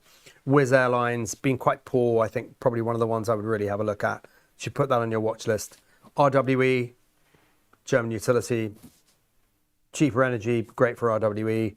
ArcelorMittal, same again. And then there's the Turkish listings, which you talked about. So you've got Russia's biggest brewery, which is AEFES. That's 3 times. That's a 3 times PE. Russia's largest shopping mall. Incur. ENKAI. Yeah, Incur. Yep, Incur.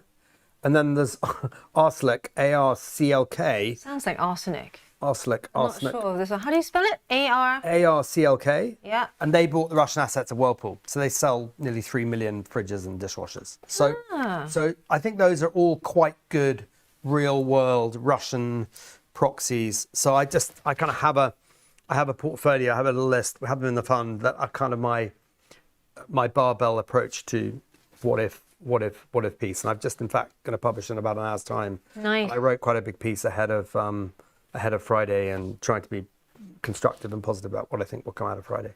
Nice. So just trader friends, just as you're talking, hearing him talk about Arcelk and the like, I'm also building this watch list, which I'll show you in a moment. But just an update on the conflict so far. 19% of Ukraine currently still under Russian control. Some reports saying 20, but it's that ballpark figure. And some of the key dates for this diplomatic timeline in the next few hours, we're expecting Witkoff to meet either Putin or Putin's envoys in Moscow. But of course, the key date, trader friends, is this coming Friday when Trump has said that he'll meet with Putin in Alaska. In Anchorage, yeah, exactly. And so this is really interesting because we talk a lot about having these sort of trend trades in mind prior to the event. So we had like a pre-election outcome watch list.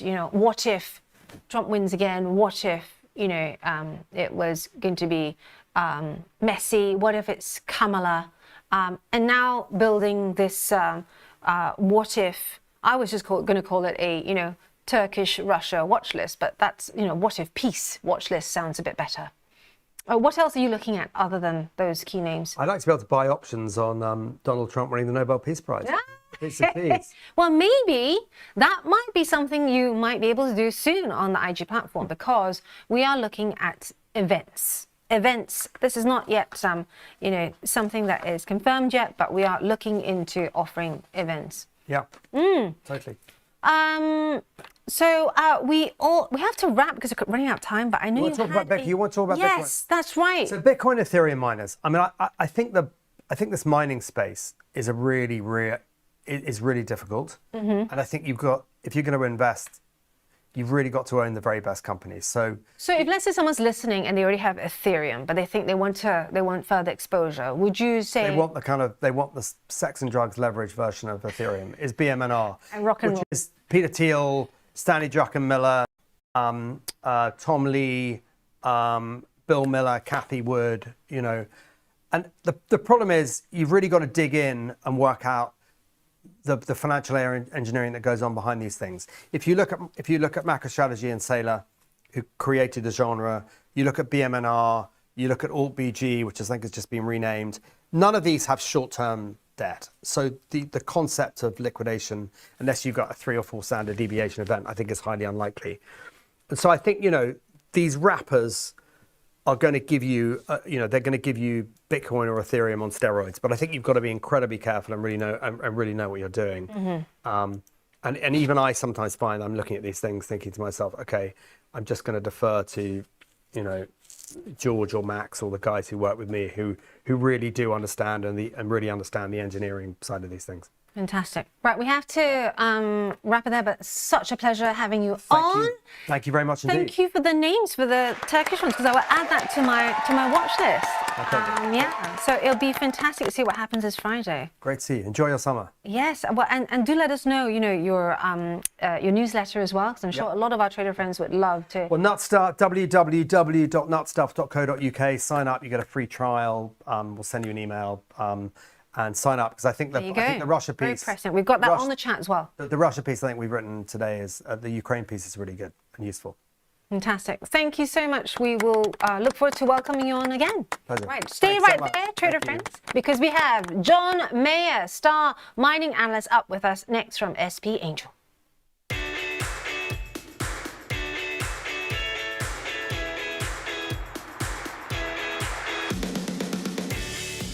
Today we're here because we've recently launched our Save Our Stock Market campaign.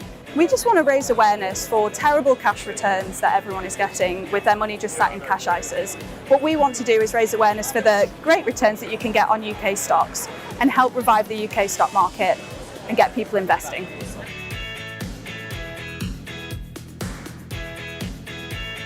There's a lot of bad feeling about the UK stock market, and it's really negating people's view on the UK market as a whole. There's some great companies. If we just start the ball rolling on people getting behind the UK stock market, then we can start to get the interest. And it's days like this, we get awareness of all the crowds talking about stocks. It's really that awareness, and ideally we'd like to take it to the government. We would like cash ISAs to be reduced, not because we don't believe in the chance of people saving, but more that you get higher returns, as much as 7 times historically, in investing that you can from cash. And that's not saying people go out and take a load of risk. It's about education, and it's about helping people to understand the benefits of investing and the limitations of holding their money in cash.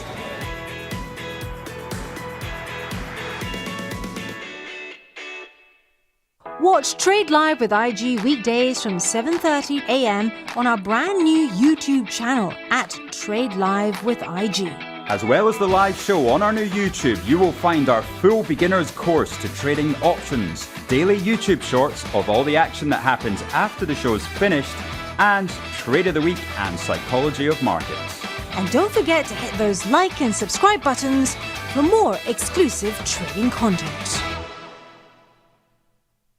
Hello, I'm Axel Rudolph, Senior Technical Analyst at IG and Fellow of the Society of Technical Analysts with over 30 years experience in trading the financial markets. I've been following cryptocurrencies from the very beginning, and with IG's new crypto offering, I can finally share my technical analysis expertise on crypto with you.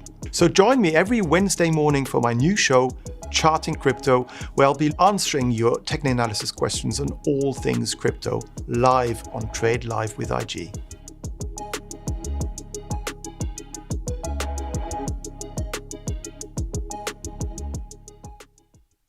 Okay guys, before I teach you how to use this, I have to teach you how to use this, the mind. The cash return wasn't all about speed, it wasn't always about power, it was about the mind. Become the bull. Visualize greatness. Okay, minds are ready, time to go. Hey, come on Pat, come on.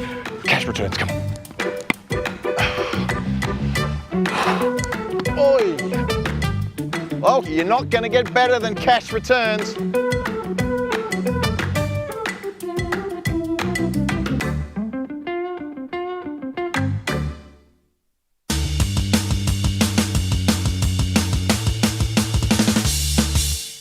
Hey trader friends, welcome back. And your favorite guest, John Mayer from the mining space, is with us. John, good morning to you. How are you? Morning. Yes, I'm good. Thank you. Really impressed that you're Clark Kent, Superman, whizzing around the morning, getting your note sent out, getting quickly changed, getting camera on, and here you are with us. Really appreciate it. Yeah, no, it's always a busy morning, especially on a Monday.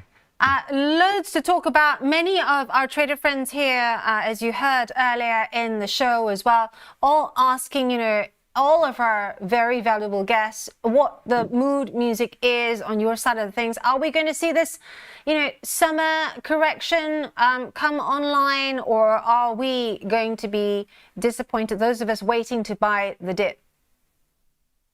Well, on the higher risk stocks, and there's no doubt junior mining is classed as higher risk.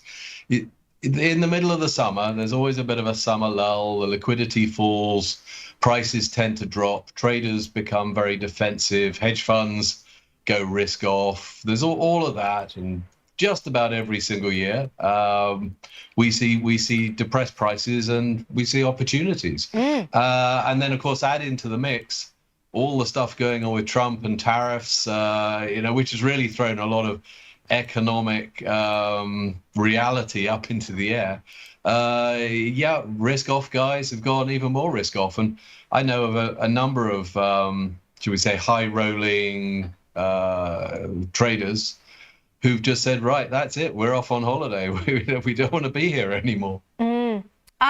It's also kind of interesting, right? We've got two camps here. There's one camp saying that actually the whole surge in the passive investing, the ETF space, plus, these momentum following funds just mean that we're seeing this constant support and trickle in of money into, for example, the Mag 7 and of course indices, tracker indices as well. Do you see this continuing throughout the summer and of course this year as well, or do you think at some point we're going to have a really, really painful move lower when they start tracking the correction and we then see an amplified effect? But generally we expect to see a recovery into September, through September. And then at some point in September, we start to worry about October, because October is a sort of witching hour for certain options expiries. And we worry about is there going to be a crash of some sort? I know there's a lot of news on YouTube about China having an economic collapse, but they seem to have been doing that for some years now. It's always possible that we might see a Russian economic collapse. That's especially if they manage to impose tariffs, or impose restrictions on India trading Russian oil. But of course the Chinese are still going to trade Russian oil. So there's a lot of things that you can't, the West seems to be powerless to stop, although it seems to be effective in having some impact. But I really can't see why we might get outright collapse this autumn. So I think I think there's going to be some more recovery. What does worry us a little bit is the tech market, because that's been flying so high in the States. But then if you look at the earnings coming off these tech companies, they are still very, very good. In fact, they are the outliers on the upside. And if you look at the more industrial businesses, they've been hit by the uncertainty from Trump's tariffs. So I think we're going to see quite a lot of tough, very difficult Q1 earnings reports from the industrial companies. But the tech side is still going to push the market higher. And each time we think that they might, stop R&D investment, they just keep plowing on into the AI investment.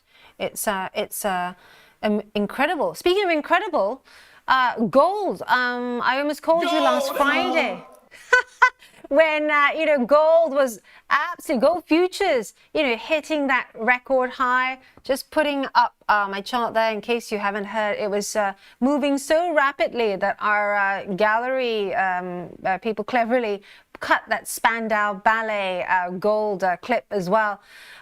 This move on the future side for trader friends, if you are not aware of how to switch that view, you go to the top left-hand side, I'm showing you right now, switch over to futures, and there you have it. That is the December contract there for you.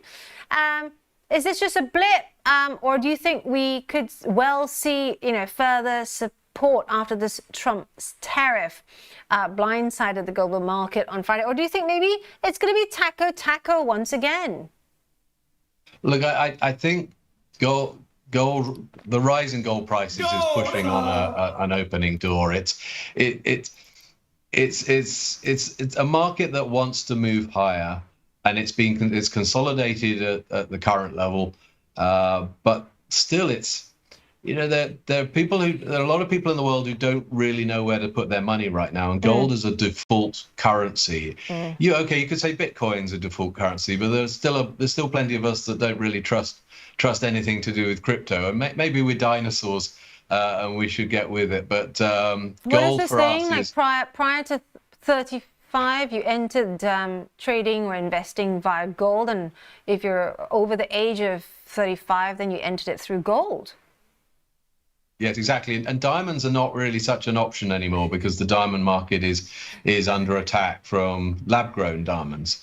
So that's not seen as such a good store of value, although the larger natural stones have actually held value. But gold definitely is still where the money's going, and there's quite a lot of new cash going into silver as well, because there's always a gold-silver ratio, although silver is very much the poorer cousin. But yeah, I mean, with the potential tariff on Swiss 100 ounce and 1 kilo bars, that's something that is going to help a market that wants to rise all the more. The thing with what I found fascinating about the story is actually if they wanted to get round it, they could easily, Switzerland could get round this tariff issue by just sending gold bars elsewhere, right? Yeah, I mean, traders do remarkable things, and there will be traders in Dubai who will be very happy to buy Swiss bars without any tariffs, because there's no tariff there, melt them down and make them look like they come out of Dubai, and then sell them into the United States. So I think this is a really difficult one to police. And again, I think that means it's a taco trade. I think Trump has got it in for Switzerland for various reasons. One seems to be pharmaceuticals, but two, I think the Swiss banking industry has upset the Americans over the years. Is that because the US is trying to be forever dominant in global finance, or is it for other reasons? Lots of people chiming in on the chat there. Neil saying 400 ounce bars for central banks, question mark. That's a question for you, John. Well, again, central banks aren't going to pay Trump tariffs, are they? I did read something suggesting that by pushing up the gold prices and the futures prices, that was going to help with the revaluation of gold reserves in Fort Knox, and that was going to help Trump's US balance sheet. I don't know, I don't know enough about the gold market to really know all that, but it's a theory out there. Did you see the one as well where Elon Musk was at one point suggesting that he was going to check Fort Knox to see whether the gold bars were really there? Did you see that story? I'd love to be there with him, and actually to really test those bars to make sure they're not tungsten rather than gold. So speaking of which, you think this is a taco. We've got discerning admirer as well. Given I've got the gold price up, this is the futures price, trader friends. Let's move back to spot there so that we can talk apples and apples. So discerning admirer asking spot gold, is it forecast to fall to 3,314? What do you think of this forecast? It's now 3,360. I think we're going higher, but who knows what events will come along and move markets? But for me, it's an upward move.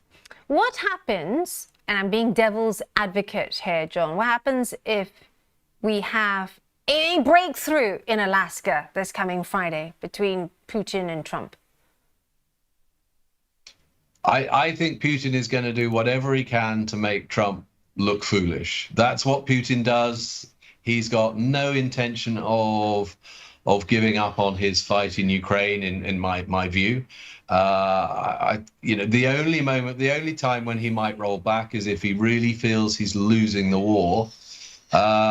It's certainly from the news flow I see, it looks as if Ukraine is doing pretty well with their drone attacks, but equally, Russia did hit one of the big drone factories in Ukraine. So it's moving both ways, and it's a terrible conflict. And I understand why Trump's trying to stop it, but I'm not convinced that Trump has got the cards to do it. Looking at the chat, Discerning Admirer saying Wang Tao at Reuters is forecasting the fall. I have great respect for Wang Tao, but as we all know, technical analysis, at least in my view, has to go hand in hand with fundamentals and also what happens in the political sphere as well. John, your forecast for gold is 3,395. And that is the same as your previous forecast, I believe, the last few weeks. So is that still your current forecast, $3,395 an ounce? Well, we try to be reasonably cautious on our forecasts, but I do think, we're in the gold buying season for the jewelry industry right now. Mm-hmm. They will buy up until October, November. In order to get the stock ready for Christmas. They love to hold back while prices are rising, but they've got to have stock if they want to sell gold jewelry and gold bars to people. They need to be in the market buying now. So it's difficult for them to hold back too much. Speaking of gold, I messaged you whilst I was away for a much-needed 10-day break. Sarabi Gold wasn't doing well at that point. It has had a bit of a lift right now as we speak. There's a lot of outlook type messaging from the company saying that production is rising and going to rise further. What is your current view? We've got lots of trader friends here that have positions in Sarabi Gold. Well, Sarabi has probably got the best growth profile for a gold producer in the London market. So from that perspective, it looks really good. The management team are extremely accomplished.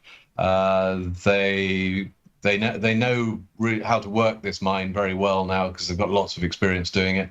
So yeah, hopefully, so long as they keep the costs under control, it should go very well for them. And you've been to see them in Brazil, haven't you? Many years ago, yeah, I've been to see that one operating in the days when we had to fly over the landing strip and buzz the strip so to get them to remove the oil drums, because back in those days. If they didn't put obstacles on the landing strip, bandits would come in and steal the gold. Ah, nice. Good to know. Hopefully the person that they're buzzing as you're landing, there's more than one person, so they fall asleep. Someone is there to move the oil drums. I mean, that would be interesting if you can't land with the oil drums in the way. And I was a little nervous about flying in a single propeller plane across the Amazon rainforest, but actually many pilots have told me that you're much better off in a single prop over those sorts of forests, because if the engine fails, you can land in the canopy. Okay, it's a crash, but you still land in it. Whereas you have a twin engine plane, it's that much heavier, and it's a much worse accident. Brilliant. Looking at palladium as well, if we may, because palladium has been, let's just show you the daily chart here. It has been moving lower since the high seen in the middle of July,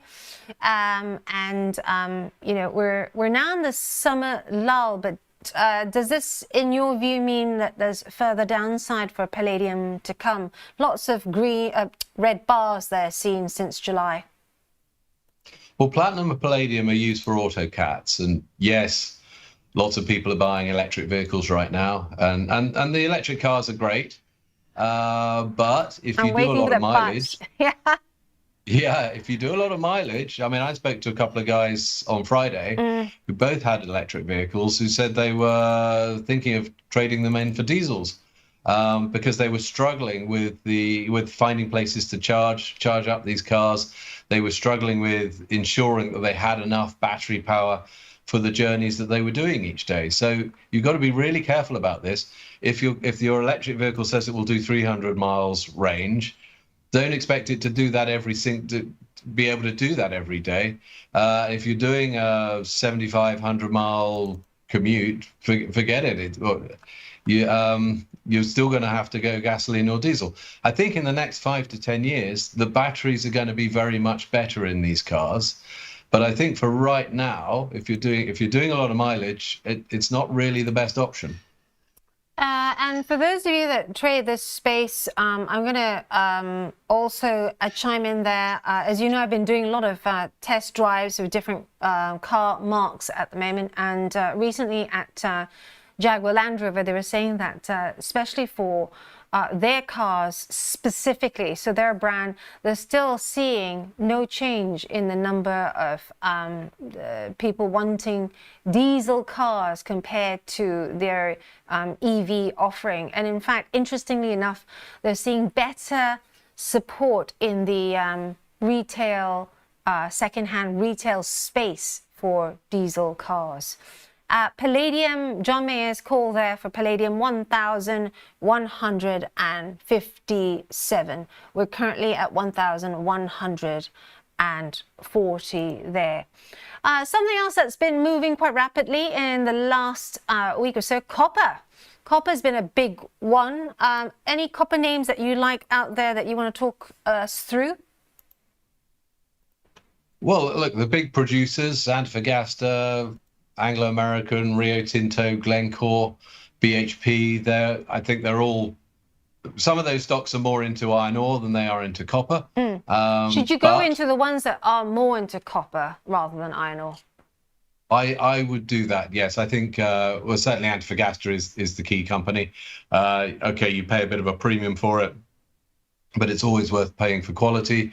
If you go into other markets, there's First Quantum Minerals. There are other copper plays out there. SolGold in the UK market, because SolGold has the benefit of also having a lot of gold. It's gold and copper, and I think the Chinese are going to buy that one at the end of the day. I think that's the trade there.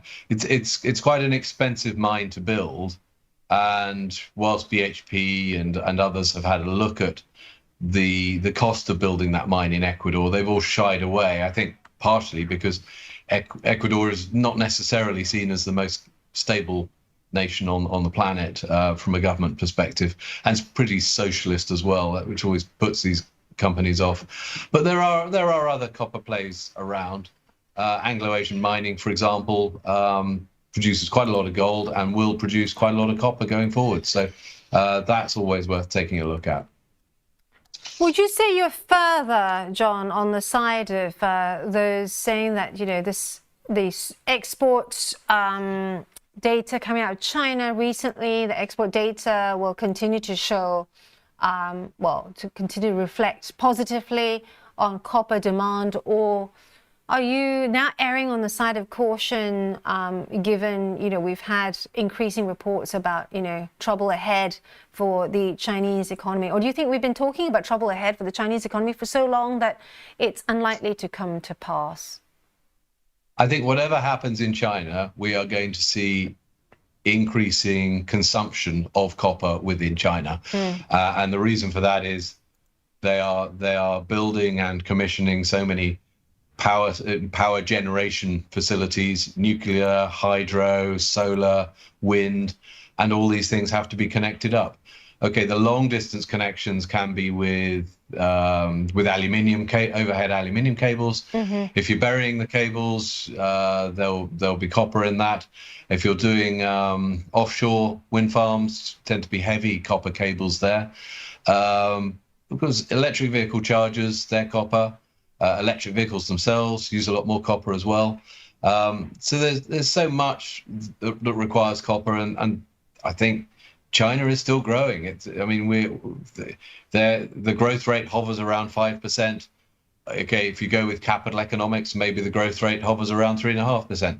It's still a very big growth rate, however you look at it. And that means that their consumption for copper will grow, but it will grow all the more as they connect up AI data centers, and as we'll see more of this in the United States.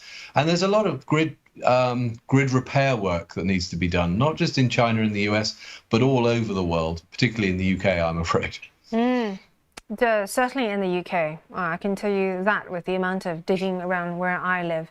Right, we can't talk about metals and mining without talking about the dollar. So I've got whacking up the US dollar basket here for you because we are still seeing this weaker dollar picture very much in play here.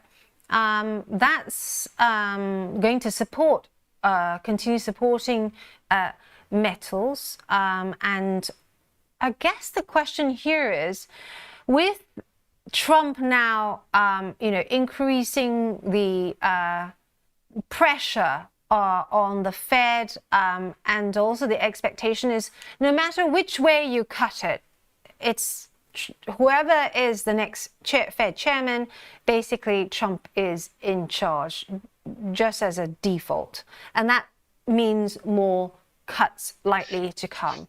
Is that going to be translate into, John, more support for metals, given the dollar is going to continue to remain weak? Well, Trump's big, beautiful bill is all about raising the headroom, having a bigger balance sheet, effectively printing more US dollars. Now, of course, they'll use that cash. Trump wants to use that cash to stimulate industry. He wants to create growth, and that's his main thing. Now, if spending that cash creates growth, that's good. In many respects, that ought to be good for the US dollar. But of course, expanding the balance sheet and printing more US dollars is fundamentally negative for the dollar. So it's really a question of how well do they spend the money. Many governments don't necessarily spend the money that well. But I think Trump is not focused on social programs. He's focused on infrastructure. He's focused on industry. So if the money is spent on developing new car factories, new lithium-ion battery factories, new mines, new this, new that, maybe there will be extra growth that comes out of this. So long term, I'm a bull on the dollar. It's a big bet, yeah. But maybe in the 12 months, perhaps the dollar carries on weakening for a while. Brilliant. Thanks very much for that very succinct answer, John. Always a pleasure having you on, and we look forward to welcoming you. Loads of questions on the chat, so we will get that to you on email. And if you have any other questions for John, and indeed, I've already seen some here asking where to find your newsletter as well, do message me on ask@ig.com, and also don't forget to hit the like and subscribe button, because that enables us to get you more of this good content. Thanks so much, John. We'll speak offline later. Have a great day, and catch you in a bit. Axel is coming up next, fresh from his holiday, with Trade of the Week, and also some technical tips.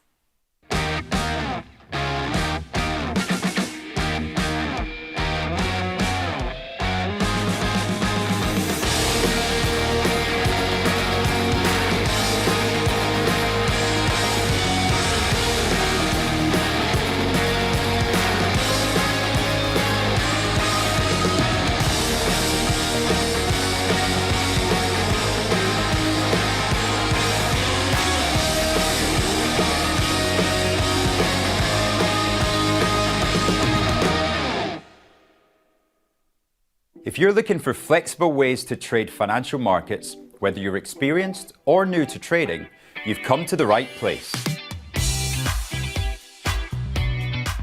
CFDs let you speculate on the price of financial instruments like shares, indices, forex, and commodities without actually owning them. You can benefit from both rising and falling prices across 17,000 markets, letting you find the perfect opportunity. So if you think the market's going up, you buy. If you think it's going to go down, you sell.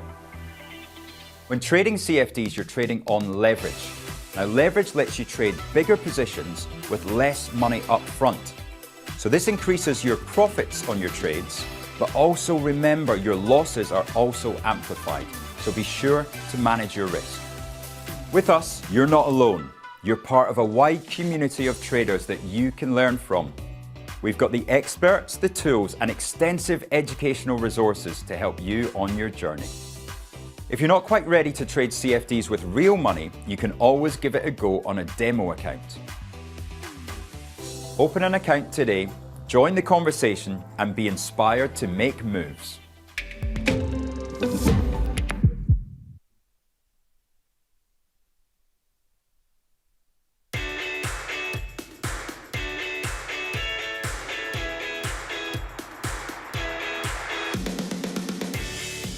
Today we're here because we've recently launched our Save Our Stock Market campaign. We just want to raise awareness for terrible cash returns that everyone is getting with their money just sat in cash ISAs. What we want to do is raise awareness for the great returns that you can get on UK stocks and help revive the UK stock market and get people investing.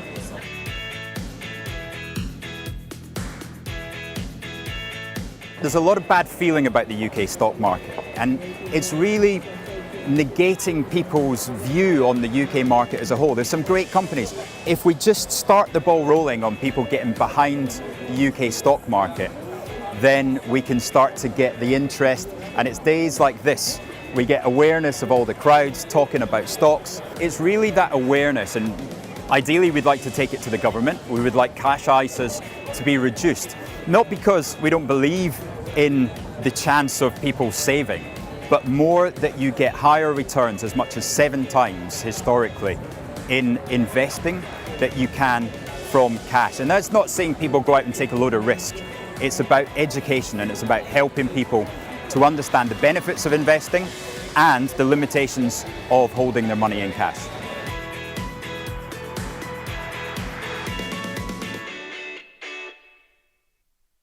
Okay guys, before I teach you how to use this, I have to teach you how to use this, the mind.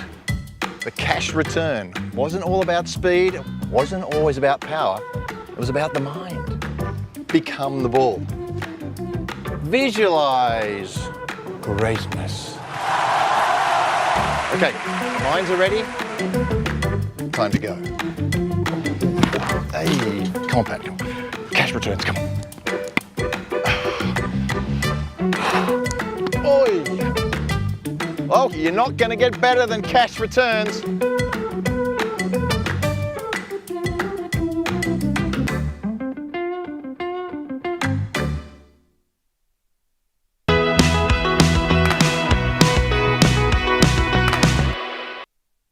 Hello and welcome to Trade of the Week on Monday, the 11th of August 2025. Let's get straight into it, and I would like to go short gold.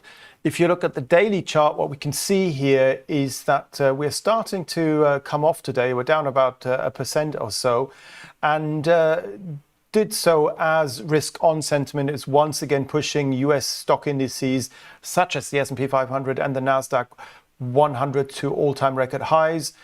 We did so, I think, on Thursday and Friday, and this positive sentiment has led to flight to quality flows that happened beforehand into gold to now turn into outflows out of gold. And for that reason, from a fundamental point of view, I expect the gold price to head back down towards the 3,300, 3,270 area and so. And also the fact that we once again failed around the 3,400 mark, technically speaking. If you go back to the middle of June and also the beginning of June, you can see here, even back in May, we had the gold price sort of capping out around this 3,400 mark. So I wouldn't be surprised that once again that resistance area held. So the question now is, where's our stop loss? If we go short here, perhaps on a minor bounce around 3,375, let's say, Well, if you want a very tight stop, which I probably wouldn't put on there here, that would be above the high seen on the 7th of August at 3,410. But if you want a slightly wider one, you would probably put it not just above the July high, but also above the June high, and that was made around $3,452 per troy ounce. So maybe that's your stop loss, and then your downside targets down here around 3,270, giving you a risk reward which is slightly higher than 1. So today's trade of the week is to go short gold, probably on a minor bounce towards 3,375 with a stop loss at 3,450 and a downside target around 3,270.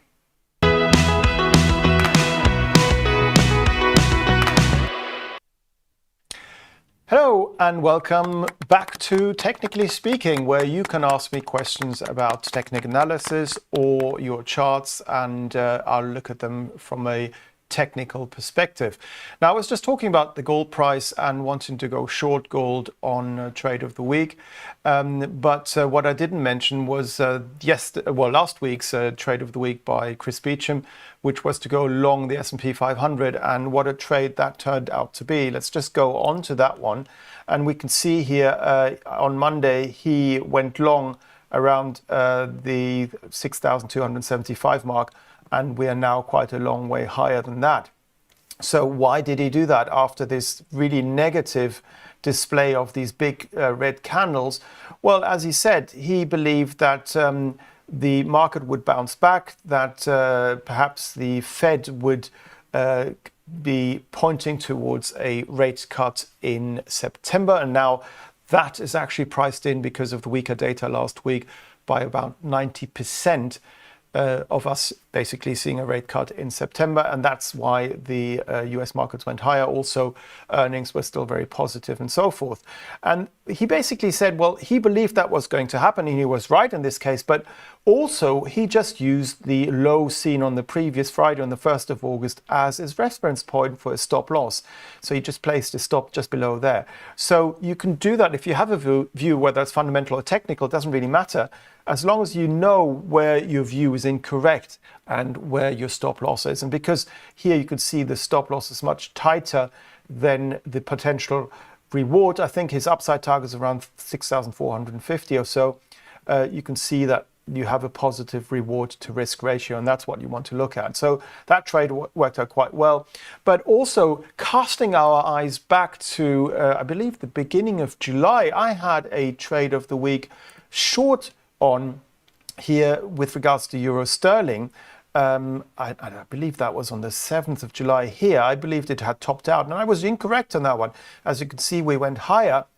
But the important thing here with regards to euro sterling, we didn't get stopped out. Why not? Because if I zoom out here, I didn't place my stop loss just above the previous high made in April of this year, but also because we had a higher high, which was marginally higher if you go back to this area here to basically October and November of 2023. So a long way back, and we placed our stop loss at 87.70.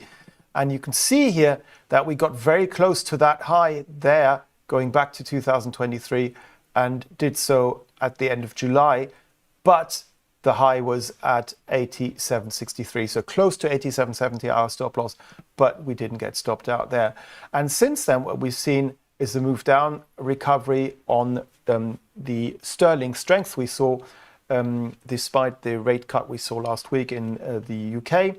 But now, with that rate cut, the sterling is also coming off again against the euro. The euro is coming off again against the British pound. And you can see here, we are now testing this support area, this uptrend line going back to May of this year. If that were to be taken out, it's quite possible that we may actually retest the low seen at the end of July, and that was made around 86.010. And if we were to fall through 86.10, we could then head lower again. So that is a potential scenario here. If you still have that short euro sterling position on, maybe lower your stop loss now to the last reaction high that was made last Thursday at 87.44. Just above that high, or leave it at 87.70 if you can do so. So you can see what we're always doing with regards to technical analysis and trading is to look at what point are we incorrect? Where's our stop loss?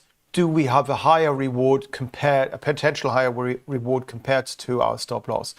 And with that in mind, I've been asked to look at Pelican, and let's see what we can see on this MP.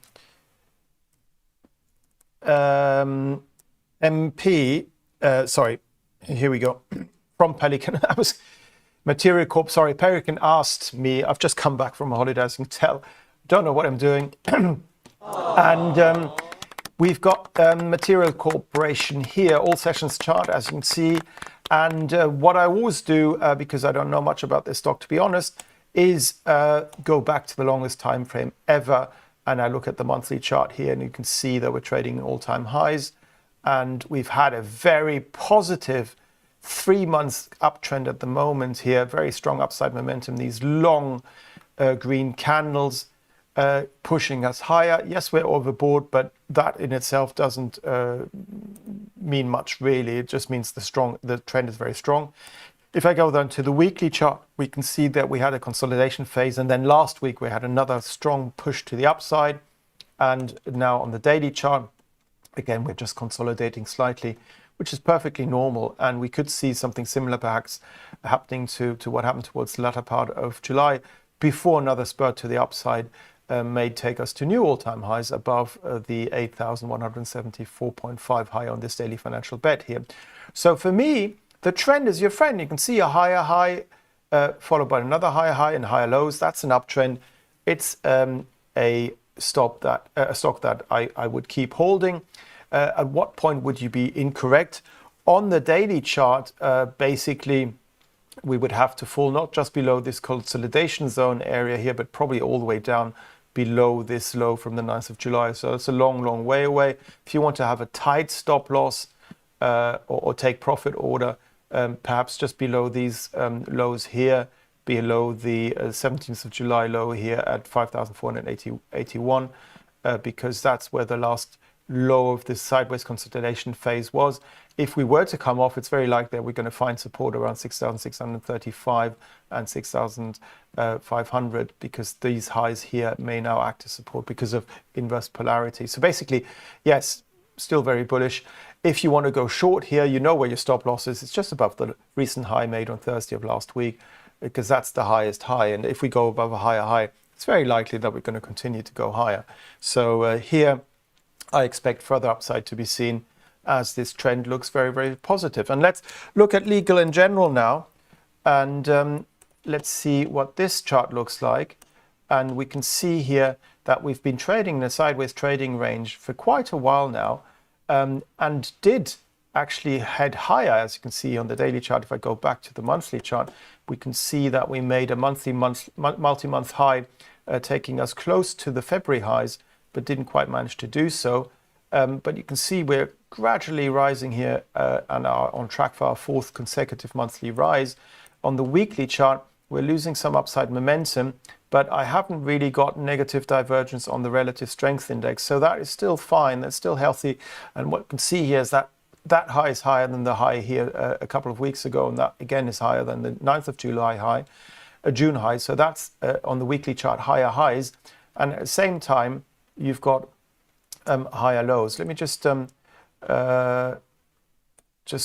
put on here. Actually, I'll do that later on. So we still have a series of higher highs and higher lows on the weekly chart. That's still bullish. And on the daily chart, where we've had this big move down on Wednesday, but we've basically recovered from there. So technically speaking, legal in general still looks bullish. From a medium-term perspective, as long as we stay above the 2nd of July low, because that's where we made this A, B, C zigzag Elliott wave correction here. As long as we stay above there, above, let's say, 245 pence, legal in general is still looking bullish. On the shorter term chart, if you wanted to have a tighter stop loss in case you're long, you just place your stop below the 249.90 pence on this daily stop loss, below the low seen on Wednesday of last week. But here further upside is likely to be seen. If we were to take out these highs, where are our next upside targets? Because that's also important to look at. Well, as I said, we've got the February high, which was made here at 265 pence 85. That's a potential upside target in the short term, and then longer term, we've got also this high here going back to March of 2023 at 269 pence or so. But yes, Legal & General still looking bullish. Lloyds, another UK bank, you can see here, Lloyds Banking Group also looking bullish, as you can see here. And on the weekly chart, we are continuing to rise. If I go back to the monthly chart, we are now approaching our high seen back in June of 2015, so still very positive here. You may encounter resistance though, because the high seen back in January 2014, this high here at 86.75, and the high here in May 2015, just below 90. So that whole area between 80, let's say 86.75 and 90 might act as resistance going forward. But right now we're still trading below that. We're still heading high on the monthly chart, on the weekly chart as well. That's all bullish. Here, I would probably have take a stop loss, perhaps if you're long trading it, not just investing in this share, below the 30th of June low, because that's marginally lower than these previous highs, which should act as support together with the high seen at the end of July in case of a bearish reversal being seen. But it's very likely that we won't even see that, because you can see here on Monday of last week we had a very strong upsurge, then some consolidation, and now we just continue to edge higher.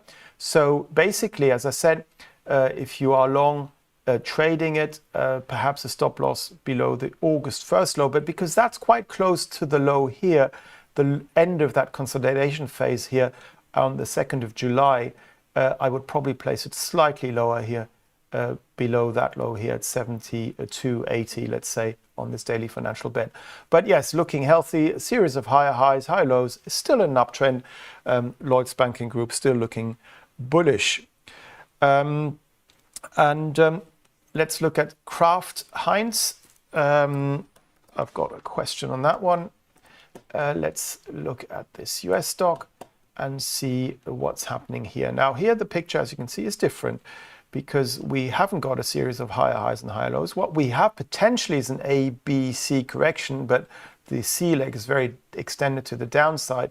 So we'll have to see whether that is really an ABC correction or not, whether this is actually an up move or not, or whether it's just a correction in a longer term downtrend. So what we do is we go back to the monthly chart, and we can see indeed that we've been falling ever since we tried to sort of retest the 2021 highs and the highs seen here in 2022 in May of those years. And you can see every time we tested that area on the daily financial bet around 4,480 or 90, we failed, we came off. And then basically since January 2023, we've been going lower.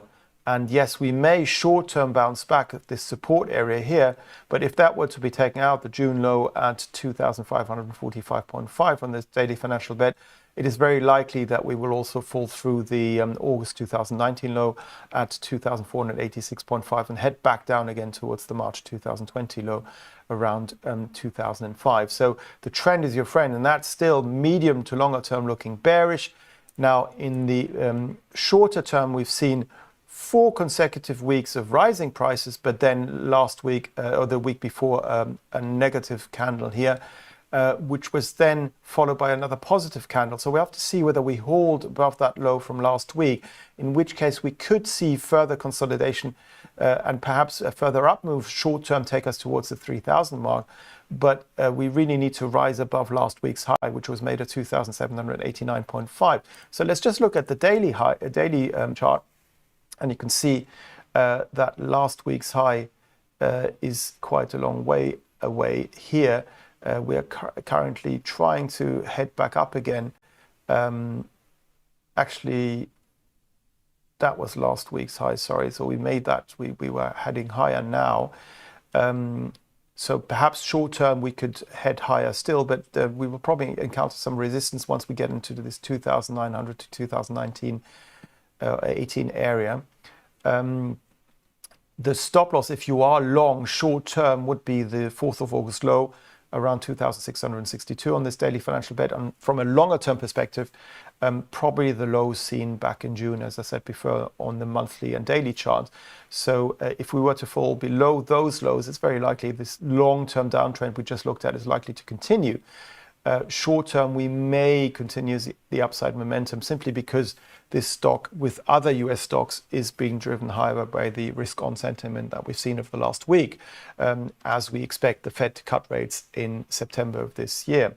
So yes, this is how you would play it. If you go short, your stop loss is probably just above that high seen at the end of July, 2,918, just above there, because those highs here, that they get taken out, then we may, as I said before, head back up again towards the psychological 3,000 mark. This is the way I would see it, but this is definitely not looking as bullish as the Lloyd's Banking Group or the Legal & General one we looked at beforehand. I was also asked to look at Cameco. Let's do that now. Another stock I have to admit I don't know much about. Let's just look at the chart, and we can see something that I do like, a very nice uptrend here. Some consolidation, a move down, but now a gradual move to the upside.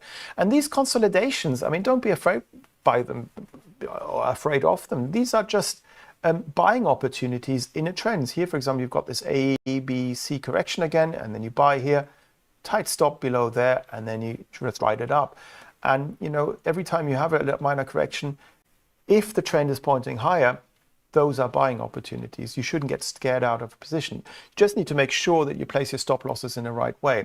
So if you're long here from these levels, where's your stop loss? You could use the last reaction low, but because the low seen here at the 10th of July low here at 6,932.5 on the daily financial bet is not far below the low seen here on the 1st of August low. I would probably place it below that one, give myself a little bit of breathing space. So as long as that low holds, for me, the trend's your friend still pointing higher.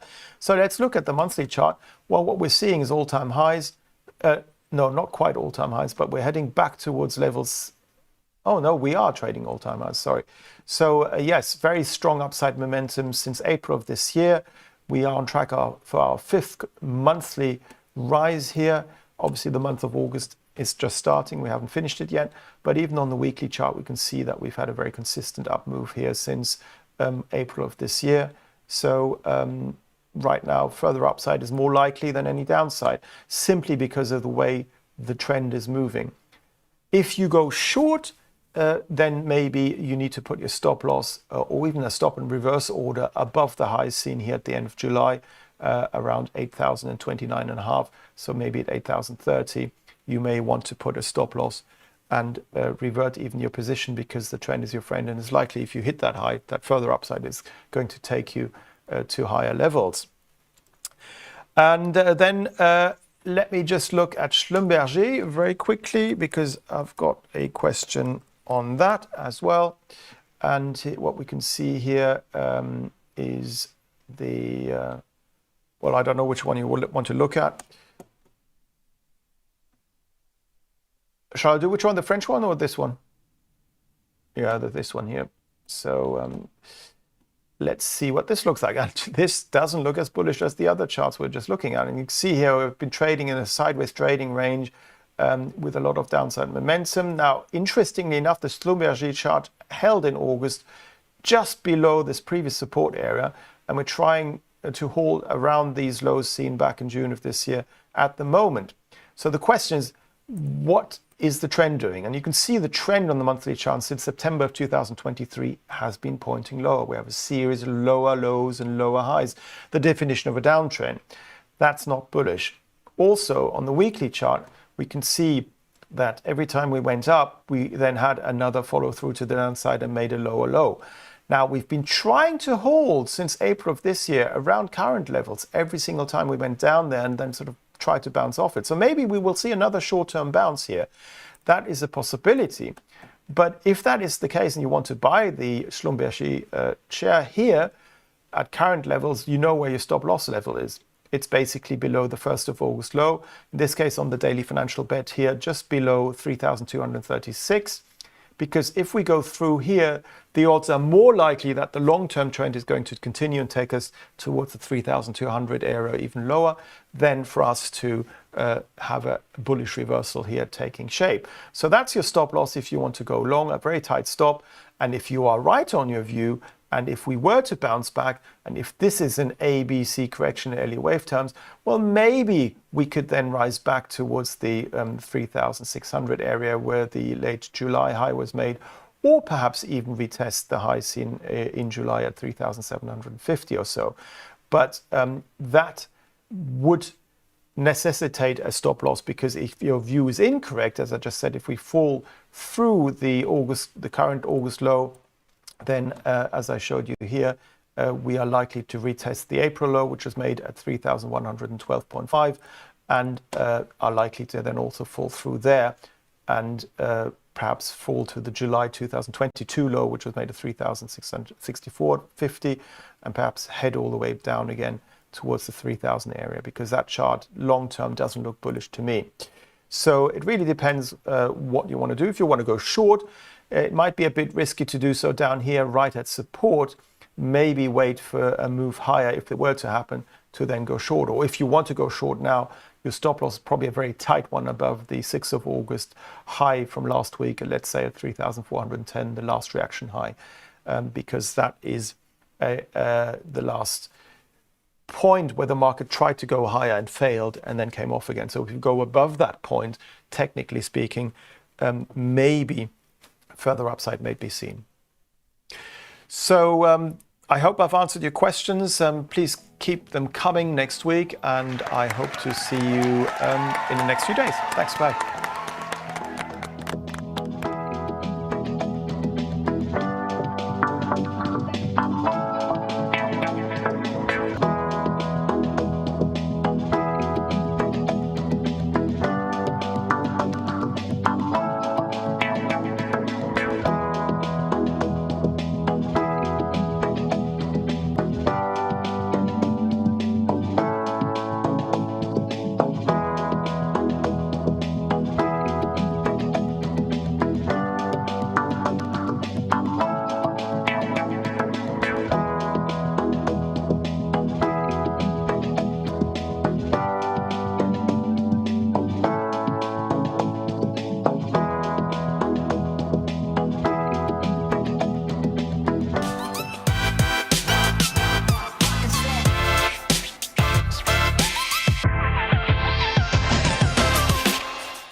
Stocks recover late in the day. What does it mean?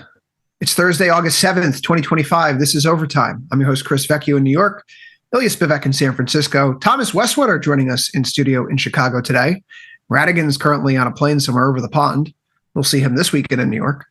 Thanks for joining us on the platform, Tasty Trade. If you're on the website, tastylive.com, come on over to YouTube. Tell us what you're trading, what you think of this action today. What excited you in this market? Was it the bond auction, which was really bad? Was it the fact that stocks recovered after Stephen Miran, one of President Trump advisors, was announced to be the next nominee to fill the open board seat at the Federal Reserve? Gold up, stocks up, dollar down once that announcement's made. Interesting. We turn our attention to the charts here, where stocks do recover at the end of the session. S&P 500 down only by 0.01%, 6370. We have our NASDAQ up by 0.38%, Ilya. We are on the other side of an interesting day of action, where on Futures Power Hour, we were a little bit lower. Now we're back a little bit higher. Where does this leave us? It's interesting where this leaves us, because, again, the sort of song and dance I've been doing continues pretty much undisturbed. And we almost looked like it would have to change overnight this morning once the cash equity open happens. But then you get slammed back, and the same thing seems to come back, where last week you made a high, you had a break. At the start of this week, you came to retest the underside of the range that broke last week. Today, you tried to overturn and get back into that range. loosely speaking, that's around 6,400 on the S&P, that dividing line. Obviously, support and resistance and all these levels are never just a line. It's always a kind of fuzzy area around levels, but give or take 6,400. And intraday today, we get a very quick rejection of an attempt to get back above that area. So for me, nothing has changed. The path of least resistance looks like the markets are trying to find some kind of a top. They are attempting to, or they attempted to undo that and failed. So we don't have confirmation of a breakdown fully confirmed, of course. We still have that support sitting around 62.50 or so that's holding, and that's been holding since July. But we do have a very potent rejection that gives you a sense of where the market's head is at and where the conviction is. And that seems telling, and it seems bearish. Thomas, a late day recovery here in the stock market, but my interest is in what happened in gold and silver here at the end of the day. I couldn't help but notice that once we got the announcement that Trump would have Stephen Miran join the vacant seat on the Federal Reserve Board of Governors, Kugler is giving up her spot, resigning early. He's going to fill out the rest of the term. Gold's 34.54 when that announcement's made. Bitcoin, likewise, gets a little bit of a leg up here, back over 118K. Silver prices enjoy the tailwind as well. What does it tell you that the market's initial reaction to this new Fed governor is to push up gold, silver, Bitcoin, and knock down the US dollar? So I'm staying long my silver, and I like silver even a little more here, given the news. I think this move is going to secure more seats for him, right? By putting Waller on? Because Waller's already on the FOMC Board of Governors. And so this adds him another voice. And once Powell leaves, Trump will have appointed 4 of the 7 governors at the Fed. So I think this is a situation where it's good for gold and silver, because the Fed governor change, it's not necessarily going to change the economic backdrop, but it's potentially going to bring rate cuts in, potentially more. So I think it's a really good outlook for gold or silver. I'm probably going to get long gold as well here coming up soon. But as long as the economy is doing well and you're getting, a slightly more dovish Fed, I think this looks good for both of them. And I think the price action is reflecting that. So we're going to have growth in inflation a little bit up, but still positive real GDP on the other end of it. It's not quite stagflation, although it smells like it, Ilya. Yeah. What do you see here? I mean, again, this is perhaps the most important development of the afternoon. Bonds really unchanged. Mm-hmm. Okay, but gold, silver, Bitcoin all up on the back of this Miran announcement. If I recall correctly, Stephen Miran is one of the folks who's behind the formula, yes, the famous August 2nd formula about how they arrived at their tariff rates. So I don't know if that helps inform anyone about where Fed policy may be going, but I think it's certainly informative. Ilya, what does this tell you? What is Miran's appointment and the reaction that you see immediately on the other side of this with the dollar index, gold, silver, Bitcoin? What does it say to you? I mean, I think there's a couple of things you look at here. So the first thing is that it's probably encouraging for not creating a shadow Fed chair.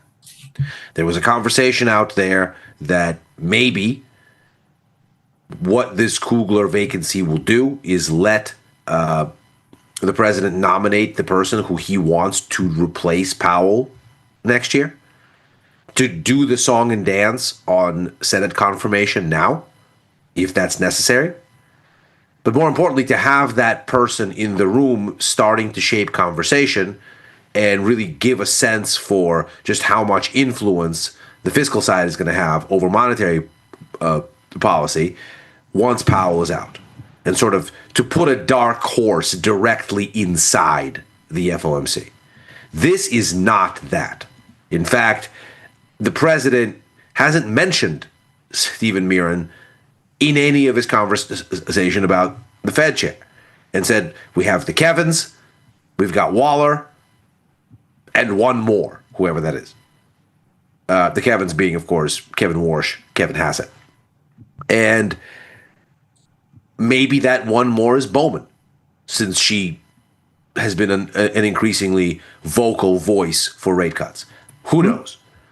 Bowman, by the way, would be a little bit of a coup. We know the president likes doing things to kind of poke the other side in the eye a little bit and go, ooh, I nominated a woman, but you won't give me those kudos, whereas you'd give them to yourselves. Ha, ha, ha, ha, ha. So that's a thing. If we look at, I think, what this announcement is and how the president's talked about it, this is keep the seat warm until the end of the term kind of an announcement. And so I'm not sure it speaks to intent. Don't you think the lack of job security is intentional? Yes. Yes. I mean, I think that's a read through here. Miran's only a temporary appointee. Trump can swap someone else on there once the term ends if Miran doesn't impress him with his decision making. Well, yes, and we know the president wants rate cuts, and to his credit, so do markets. The markets want these cuts. The Fed funds futures structure, in particular for next year, is 50 basis points more dovish than what the Fed has as of June. So it's not like the president is out on a life raft out here screaming for things that nobody's thinking about or wants. No, the markets actually agree with him. They want these cuts. Yeah, well, that's why we did the Futures Power Hour episode on Friday called President Trump Was Right. Yeah. Because the market is saying that we need rate cuts. And when you look at the data, but for OER coming in, but for the tariffs, you would see that OER coming in. It probably means that you'd have lower inflation readings if you look through the tariffs to a certain degree. Mm-hmm. Yeah. And we know that core GDP is falling 2.9% in the fourth quarter, down to 1.2% in this most recent update.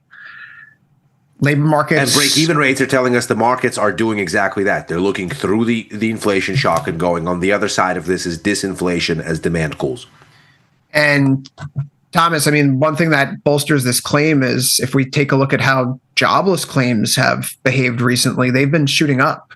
I'm going to pull this chart up on Fred here, if it would allow me, but there we go. Post-COVID, this is now a cycle high for continuing claims. That means people are losing their jobs and it's taking longer for them to find new ones. The pile grows larger. What says that to you about the state of the economy right now? If we're going to have shouldn't it be a good thing that we're going to have someone who's going to be a little bit more rate cut oriented, if indeed that's what the economy is calling for?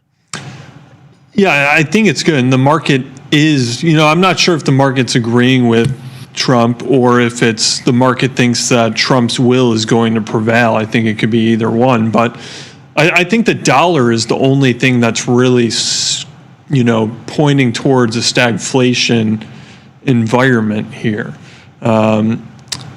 And you have to ask the question, is the market going to start to follow the dollar and what it says, or is the dollar wrong? But, if prices come up from tariffs, and it's looking like some of that tariff impact is coming on to maybe the labor market and prices in the short term over the next couple of months. Maybe we see that through the data more, but the equity market is still saying that, we are going to push past that without too much of a hiccup.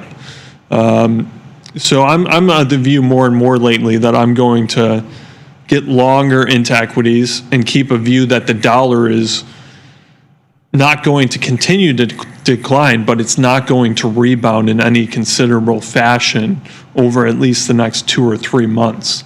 So I think that's how I'm going to play it here, by being long equities and maybe long or at least directionally neutral non-US dollars. Ilya, the price action after we get the Miran announcement isn't for a NASDAQ to weaken. It's not for the S&P 500 to go down. It's not for risk assets to do much of anything except for going up. I mean, we talk about learning to love it and drop the bomb, learning to stop worrying and just love the bomb, at least Dylan and I do. The market reaction gut here seems to be, oh yeah, we're just going to run this thing hot.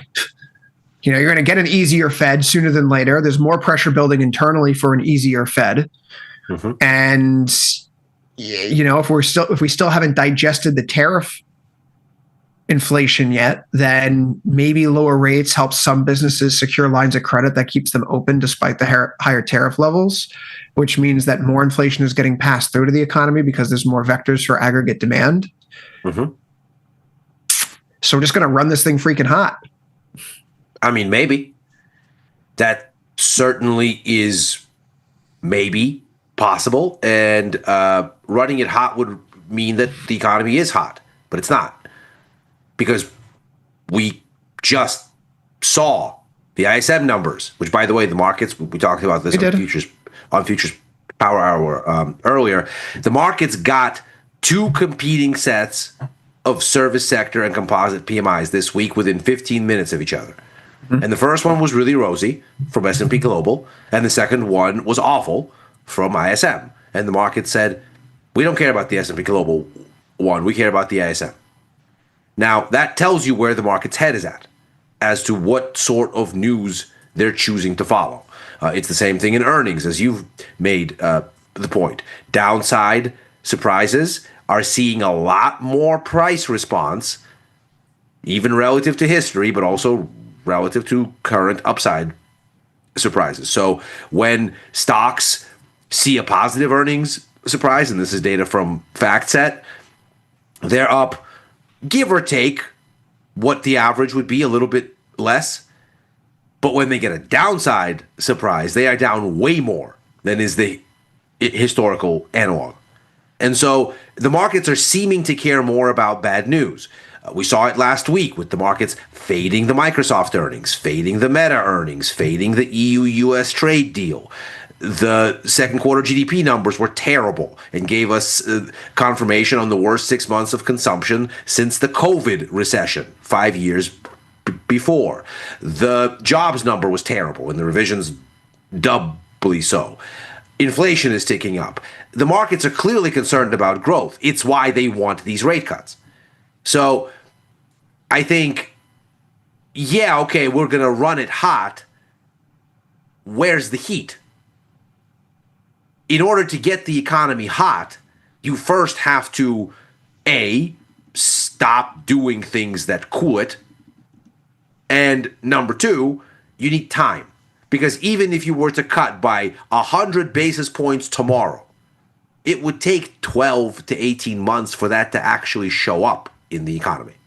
But the market would start behaving like that before the rate cuts are even delivered. They would start. That's right. Right. So, yeah, the economy might not have the bump to it, but asset prices would certainly move there. Yes. I saw a great comment from Zero Hedge today, which feels like it's been. If ever there was a loaded sentence. Over the years, it has become more loaded. Someone was knocking them like, are you bearish or are you bullish now? And they pointed out the only rational thing to do to this market is swing from extreme to extreme because policy is seemingly changing on a day-to-day basis. So some days and I actually fully agree with that. Some days it's like, oh yeah, the sky could fall today. And the other days it's like, nothing matters. Just keep buying it. What did President Trump say about how he keeps his stress low? He's like, oh yeah, you do this, you do that. Then an earthquake kills 400,000 people in India. And like nothing matters. Like that's kind of the market's view right now, that it's innocent until proven guilty. I mean, NASDAQ's here up by 0.41% after hours. S&P's back up by 0.02. I can't help but notice it's above the thresholds that make me uncomfortable, a little hot under the collar, leaning short deltas in equities, Ilya. Mm-hmm. Okay, Thomas, so how are you arriving at the place from a technical, quantitative, like what's the perspective that you have that you should be just shutting up and embracing the Radigan worldview of nothing matters, we're underestimating the good things? I mean, that's kind of what I'm doing it through. Sold a put spread in Nvidia. I think I'm going to get a little heavier into the SMH type plays coming up into next week. I think Tuesday we get inflation data, right? Yep. So, if we get through that just fine, And even if we don't, if we get hot inflation, it's still going to be around what 2.9, 2.8, somewhere around there.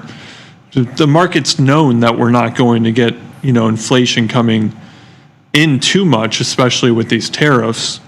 And the chips are doing well. We get these exclusions from the tariff announcements. I think that's going to be the place to do it for at least the next few weeks. So that's going to be where I'm putting my money at. And it's just, staying above the NASDAQ on the 9-day, the 21-day EMA. I think there's definitely risk to the downside that you have to be cognizant of. But I'm just going to, play this long. And, we've been in a market where the dip buyers are coming in on the dips. And, you come in on the dips, you sell the rips, and just keep doing that. I think it's a return to what we've been doing earlier this year. Gosh, August and September scare me so much. Volatility goes up. Christopher loses money. That's been my life the past several years. Okay, so we have a S&P 500 that's doing a doji dance at the midpoint of its trading range over the past several weeks. Really, we can call it 5 weeks long at this point. We're finishing up the first week of August. We've been here since the first week of July. So 4 in July, 1 here in August so far. Ilya, we had the move today. You and I were talking on Futures Power Hour about how we could potentially play this over the next week. Does this still feel appropriate? A short iron condor trade where we hold within the sideways trading range that's been carved out since early July? Yeah, that's what a doji in the middle of the range tells me, even with the recovery. Yep. Pinned. So I'm not leaning. I still have some longer dated, I guess, relatively speaking, it's a longer dated. End of August, S&P 500 puts that were purchased real cheap a while back. However, short term, I feel like the chop just makes the most sense. And maybe I'm missing this, Thomas. Maybe I needed Radigan and you to talk some sense into me. And maybe all the hurtful comments in the YouTube chat when Ilya was gone got to me. That you're unfair and unbalanced. I'm kidding. That didn't bother me at all. But I'm unrepentantly unbalanced. I know. Because I think as a trader, if you have exposure in the market, you're unbalanced. You're either long or short. And if you don't have conviction in your idea, why do you have it on? And if you do have conviction in your idea, you should not be balanced. Well, you guys both know I'm unbalanced. You unfortunately receive my text messages every day. So you know what's going on in the world. I do want to bring up something that you and I talked about earlier, though, because I've been looking for an explanation for why the market did what it did yesterday in the bond market. And I couldn't find anything. What a weird thing it did. I couldn't find anything either. Until our friend of the show, Michael O'Sullivan, sent over a link to, I can't believe I missed this, a comment made by @FullCarry, Ed Bradford on Twitter, who we've referenced here and talked about and have recommended as a follower if you trade bonds many times in the past. In his thread, it was noted, looking at order flow on UB, it looked like a sell algo was testing resting orders at the yearly opening print, 118 and 24 ticks, a few bursts of 400 plus market sell orders, 5 of them under 1 second, and it dropped like a rock. That is the explanation being afforded for what happened in yesterday's market. Let's go down to the 5-minute time frame there. So it was in UB, and it was this mini flash crash. No one could figure out why. Michael O'Sullivan points us to this tweet in the FullCarry thread as a potential explanation. So thank you for that, Michael. Yeah, indeed. But outside of wonky fat fingering trades and making mistakes, which happens from time to time, I question how that could happen in something like the bond market, which is supposed to be so deep and liquid. In the 30-year future of all things, which is deeply liquid. Yeah, so it wasn't just ultras, right? ZB's knocked lower, ZN's knocked lower. Like a whole bunch of algorithmic trading just kicks in and starts getting dumped. Does that concern you that the long end of the curve is that susceptible to a mistake? Of course. I think it has to. I think it has to concern everyone. You don't want crazy things to happen to very liquid assets like this. I think there's a couple of things that you take away from here, though. How immune are other assets? Pretty immune. Because you did not see a panic in the dollar. You did not see a panic in gold. You did not see a panic in silver. You did not see a panic in stocks. So you don't see parallel wicks like this. So the market seemingly recognized that what this is essentially a flash crash of some kind of thing. And the market just assumes that and goes, okay. This doesn't have anything to do with us. This is not because of some macro thing or because something else has occurred. So the amount of hand-wringing is interesting. And also, we talked about this a little bit on Futures Power Hour, where the spike holds. There is an apparent breakout past the closing levels, going back, let's say, to early July. We flash back down to the last kind of shelf of former resistance turned support, and then swing right back into the consolidation range that we're in between the July closing high and ultimate high. So spike high. So it looks like the market shrugged this off and basically treated it in a cavalier fashion, which I suppose you have to believe them because the price action is what it is. But you would expect that when, of all things, the long end of the yield curve goes haywire, people ought to be freaking out. And so,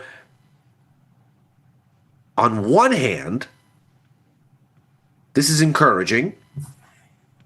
Market has a good sense, seemingly, of what's a flash crash and what's the real deal. On the other hand, you kind of start to worry about, like, okay, so if everybody is so complacent, would they know the real deal if they saw it? And then what? Thomas, I mean, the fragility of the bond market bothers me. It says that it's pretty illiquid right now, that we could have a flash crash like that. Of course, if you were able to buy it up yesterday morning and you were watching, you made out like a bandit. But folks don't seem that interested in the long end of the curve all of a sudden. You and I talked about the 10-year note auction yesterday on Futures Power Hour when we were on air together. Today, Ellie and I were able to talk about the 30. Both were bad. Yesterday was a D, F grade. Today's just a straight F. Bid to cover ratio of the past 6 auctions, 2.4. Indirect bidders, 61.9%.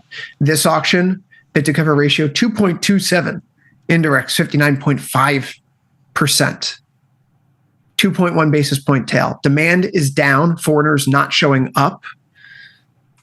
Do we need to look at the 10s and 30s auctions this week with a more of a raised eyebrow and say, could this possibly have anything to do with the tariffs that are being imposed at the end of this week that just went into effect today? Should we be worried about another late March, early April market for bonds, is what I'm alluding to. We're going down late March, April?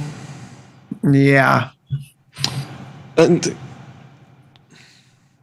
I mean, we're going into April, and then. I don't think so that much. I think the market is going to stay more focused on the changing Fed landscape, the political pressure on it. I mean, if inflation starts taking up from the tariffs, what does the Fed do now? Do you raise rates? I mean, is that something that's off the table? I mean, do you do that if you're on the board, if you know that the landscape is going to change next year and you're going to be politically more prone to just undo that, even if the data isn't making sense anymore? I mean, I think it's a confusing market to trade bonds right now. So I got out of my ZB long yesterday. I went through some pain on it for a couple weeks. I held it and thankfully got out with a good profit on it. But right now I'm going to stay out of bonds. I still have to unload my long ZN position. I'm nearly unchanged on that after coming out of the deep red. But I'm going to get out and sit on my hands for bonds for at least, until at least this inflation data comes next week and we start seeing more of, is this top that we've made out, is it going to hold? So right now I'm just going to sit out of bonds for a little bit. I'm a little confused by all of it. So just going to watch. For bonds, at least in ZB, it has been one of the things that's working out here right now. Yeah, that's this one. The short put spread. The short iron condor. That's at least kicking still. The long calls are garbage. The two are balancing each other out. So at least I have that going here for me, Ilya. But with ZB, this is the halfway mark of where we've traded from the yearly high to the yearly low. So what's the trade? A 5.5 IVR is not the sexiest, most attractive thing in the world if you're looking to sell vol, but you got to take what you can get. It's still going to give the 3-to-1 risk to reward type of neighborhood. If you were to go 2 points wide on either side of the one standard deviation move, right? Just wrapped around like I have here, risking 3 to make 1, 62% probability of profit. Simple yeoman's work, not the most alluring trade in the world, right? But if we stay around and shop, as bonds seem destined to do right now, then it should work. And I think that's reasonable, right? I did get a question yesterday. It was actually Business Insider reached out to ask me, could the impulse from the data centers, the fiscal impulse from the data center spending, overtake the cost of the tariffs and vice versa? So I did some math on this. Projected capex on AI in the United States is around $400 billion over the next year. Tariffs are running for the 50th percentile American household just over $2,000. So if we have 130 million American households, you're talking about 260 billion in tariff-related expenses that were not there over the last year. Mm-hmm. So technically speaking, yes, 400 billion in AI capex is greater than 260 billion in tariff-related expenses, but it's only a net of 140. So you're not absorbing all of the capex from AI. I would also question that we're not seeing AI capex spending flowing back into household wealth creations.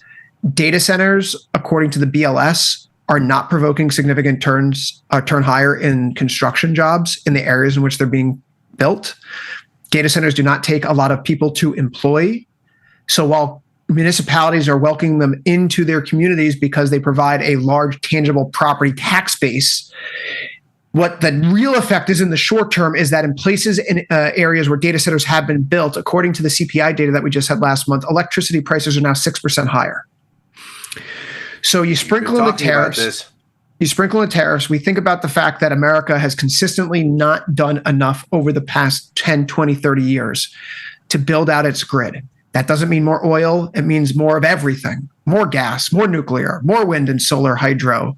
So that way we can have a higher base load that is not susceptible to disruption.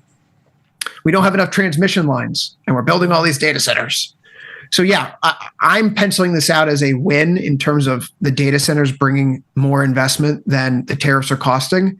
But I don't think it's that simple. I think it's probably a wash. I don't think the data centers are going to have a huge fiscal multiplier effect for where they're being built if the data continues to trend in this direction. So do the data centers really help the economy? It's not really more jobs.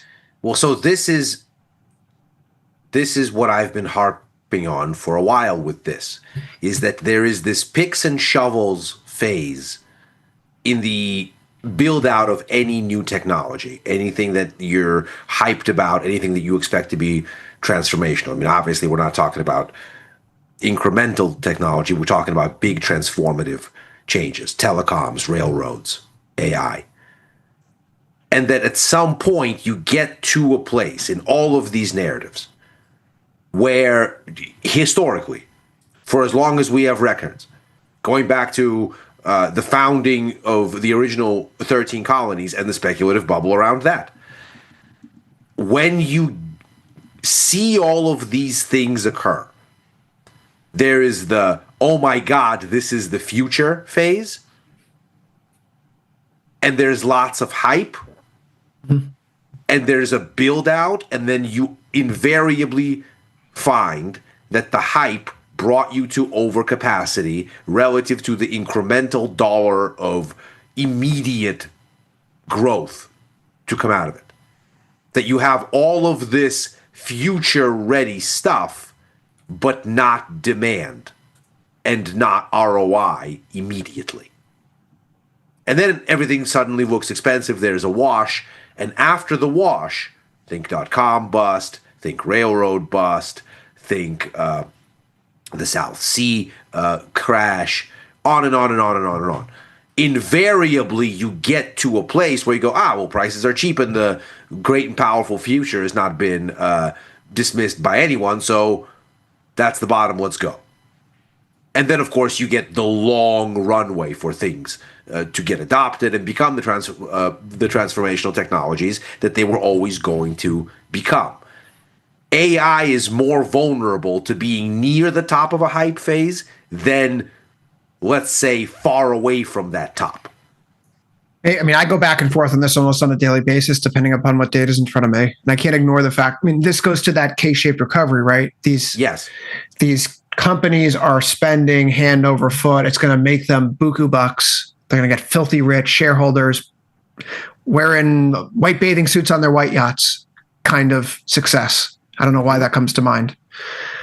But the real impact is nothing, because it's not like there are people working in the data centers and helping build the data centers that are leading to proliferation of, well-paying jobs where people can work and put a roof over their family's head as a result of that labor. So tech gets wealthier, K-shape.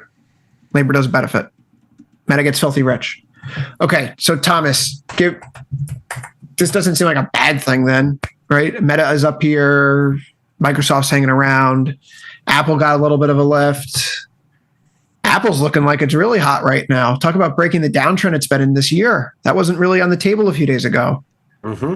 Surely if Apple can rally, Thomas, what's stopping us? Why shouldn't I just get out of all my short exposure like Ilya's convinced me to get into? Well, you should. Join you. Oh, okay. Yeah. It's just that simple. I mean, Apple is really, it's helped carry some weight in the market over the past couple days. Going back a couple of years ago, just even before the AI stuff, you normally would always expect Apple to be higher when the market is going higher. And vice versa, you'd expect market down, Apple's down. It's just such big weight on some things. But the exemptions from the tariffs, is really a big driver. And investing in the U.S., they said they're going to invest money. Maybe they don't get the best return on capital doing it here than they would somewhere else, but it appeases certain people. And that's, whether they're doing it because of that or, longer term strategy, I don't really know. But, the market likes what Apple is doing the past couple of days. The exemption makes sense to buy it right now, clearing out, the billions and, tariff related expenses they would face if not. But I think Apple is also, they're starting to dip their toes more and more into this AI thing. And I think that's just going to push forward the rush to get into the space and go, the pedal all the way to the metal on this. So like the picks and shovels thing on the AI, I think one of the big constraints is energy. So you need all this energy to power all this quarries and stuff. I think natural gas is going to be one of the things that really benefits over the next few years from this, because natural gas, you look at it, it's an underpriced commodity versus other things.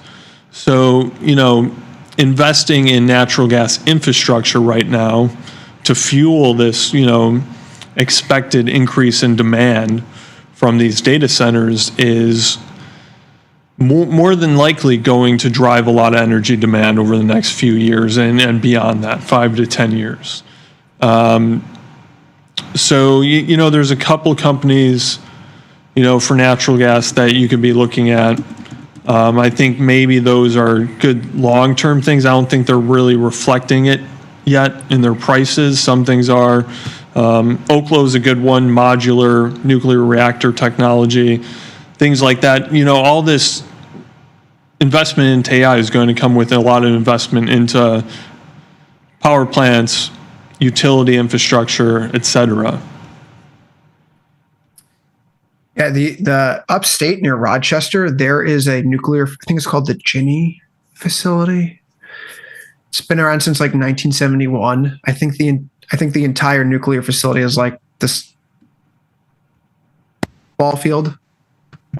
It's incredibly small, and it generates power for like 500,000 homes in the area.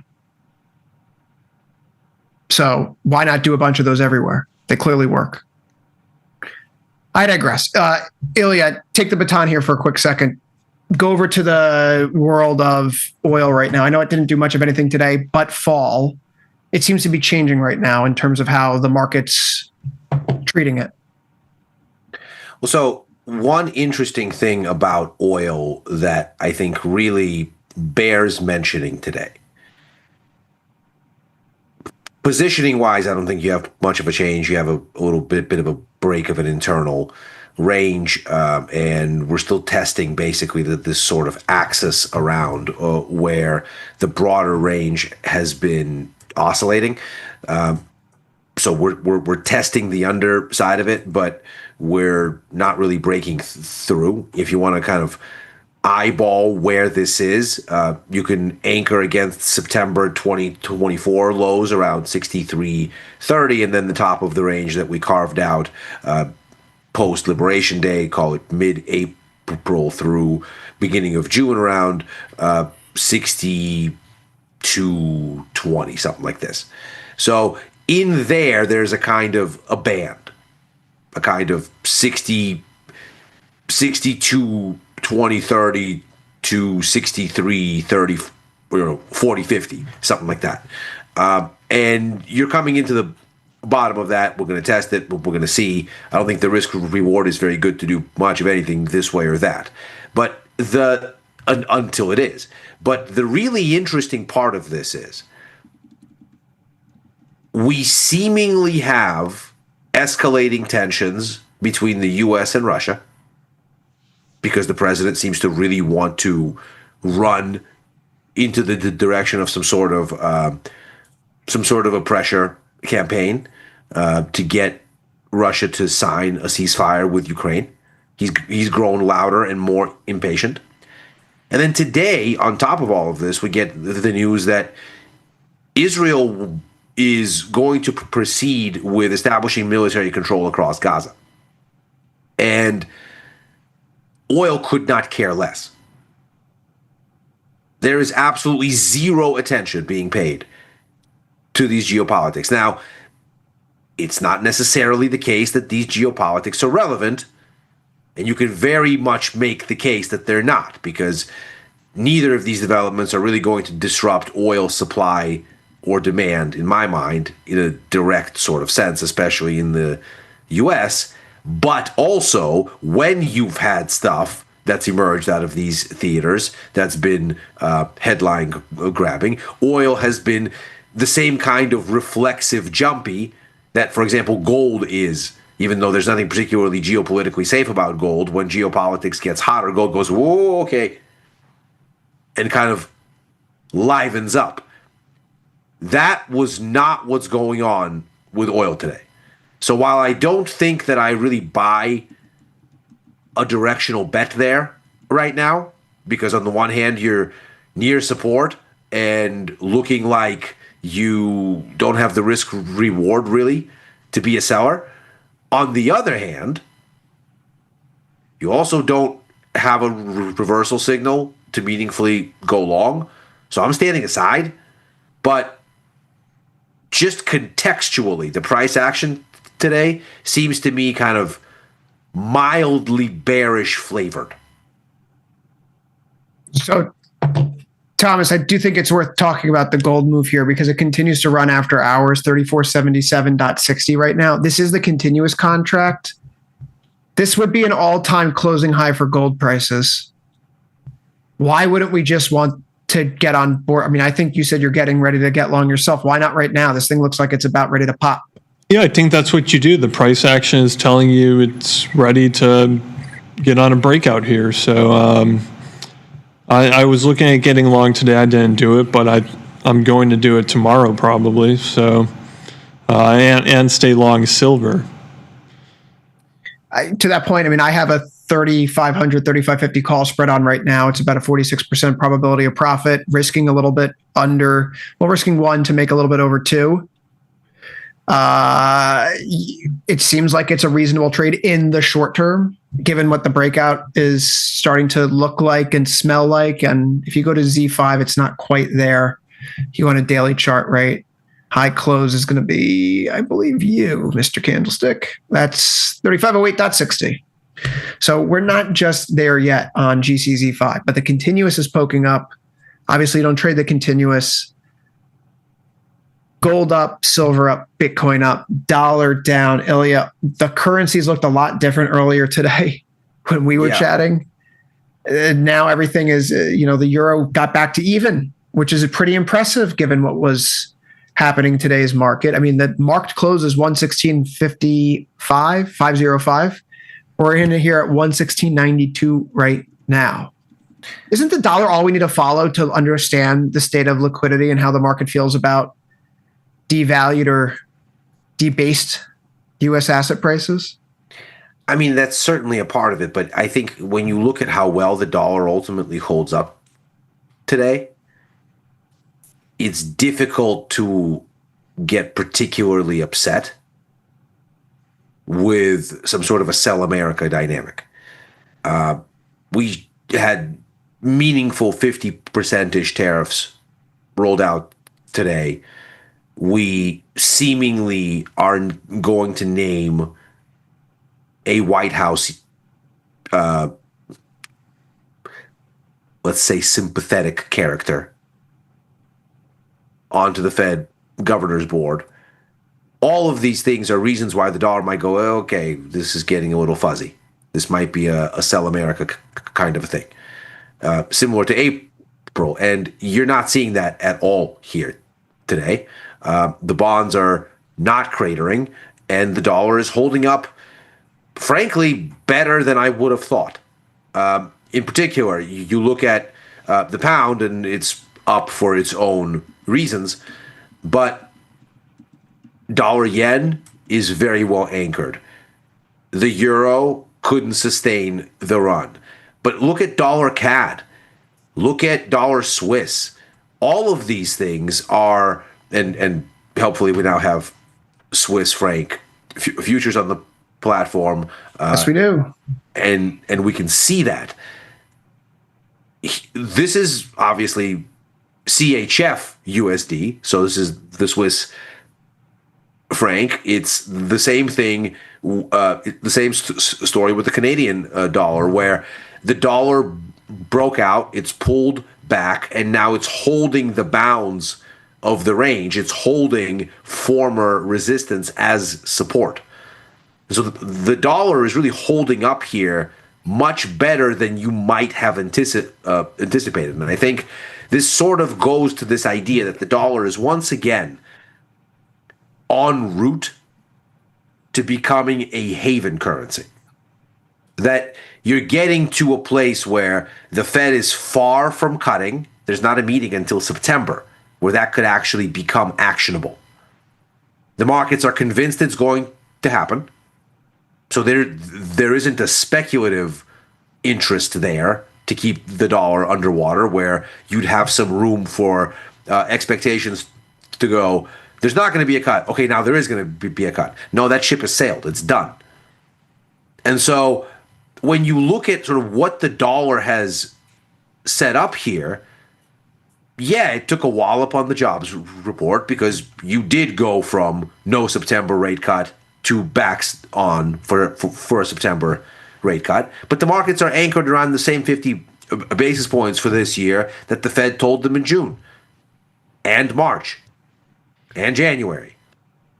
So when you look at all of this, December into January, when you look at all of this together, it looks more like, okay, if there's risk aversion, this dollar is going to rally.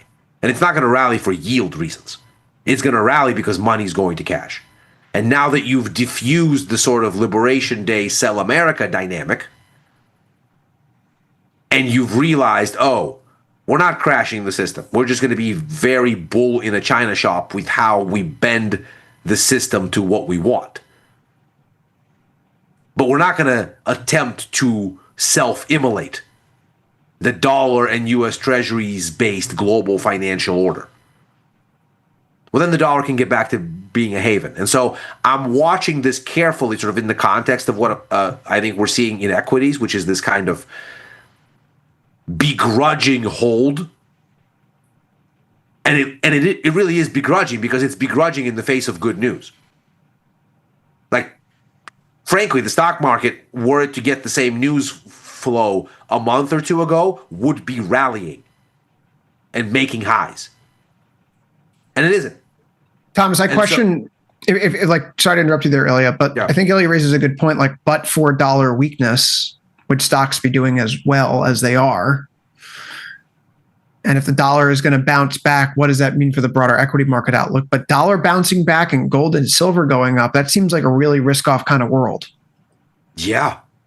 Yeah, I mean, you would expect equities would be selling off in that environment. So I mean, one thing I like about being long both equities and gold, silver here right now is if that happens, you're going to be kind of protected.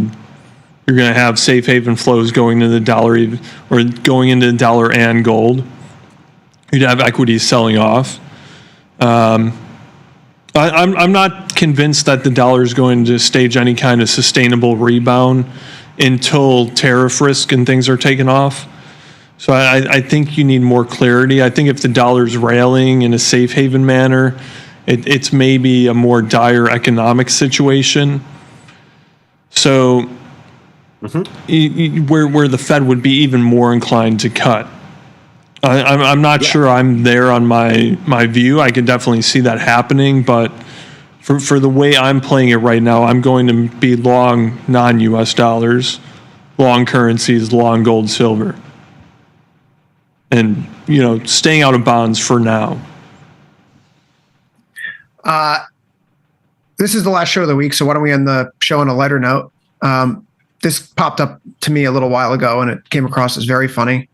It's about how some cities are handling Waymo and other automatic cars coming in. This comes from Timothy Lee. He's a former Ars Technica writer, so very much in the weeds of self-driving vehicles. Apparently in Massachusetts, in Boston, city councilors are worried that these companies are doing things like, I don't know, mapping streets without community input, and maybe saying that it's triggering that Waymo is going to replace drivers, and what happens if we get rid of all the unions. Folks, in the most strident terms, if we cannot allow another international dock workers union to rise up around electric vehicles and automated vehicles. It's absolutely ridiculous. It's the kind of thing that prevents progress from moving forward. Jobs will be replaced, but we don't want people just doing menial work. It's not fulfilling. Work needs to fulfill people. And I don't think anyone dreams of being a permanent taxi driver their entire lives. So, geez, get it together, folks. Deliver on stuff. Don't waste people's time saying that they have to get a permit to map cities. Go complain to your town board to do more. My town board's doing great, by the way. Safest town in New York State, 2 years in a row.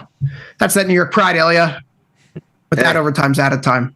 We'll be back later next week, Monday through Thursday, 4 p.m. Eastern, 3 Central, right after last call. So for Thomas Westwater in Chicago, Ilya Spivak in San Francisco, I've been Chris Vecchio in New York. Good luck trading. See you soon.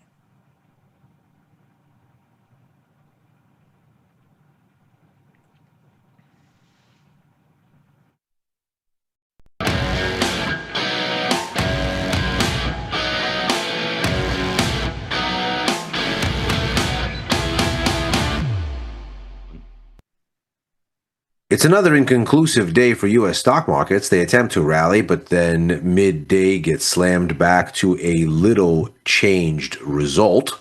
Ultimately, the S&P 500 ends up finishing the day essentially flat. NASDAQ ends up with a little bit more of a rise. Russell basically flat. And so we turn our attention elsewhere because while there was no shortage of news on the menu, the markets are not finding conviction, at least on Wall Street. And with that, we turn to the world's second largest economy and what might be starting to stir there. This is Macro Money. I'm Ilya Spivak, head of Global Macro here at tastylive. And what we've found here, it would seem, over the course of the past 24 hours is maybe, finally, some signs of life. There was a set of trade numbers that came out that maybe give a little bit of hope to folks that have been looking for China's economy to maybe, just maybe, finally find a way out of the morass that has contained it over recent years. And with that, maybe give a little bit of a backstop to weakness occurring elsewhere. And of course, a little bit of a level of support in the event that the U.S. economy starts to slow. Because, of course, that has been a running concern for markets. And so with that in mind, we're going to look through what this data was, why it looks like the data was significant, and why that may be something that merits paying attention to in the context of what's going on here from a broader macro perspective, because, of course, one of the key stories that we've been following here has been this idea that basically since the middle of last year, the U.S. economy has been the only game in town. And with anemic Europe and anemic China, it is very difficult to imagine how you don't get into a global recession scenario were the U.S. to falter. And increasingly, especially over the past several weeks, the economic data has suggested that maybe that faltering is finally starting to come together. At least the markets certainly seem to be concerned along those lines.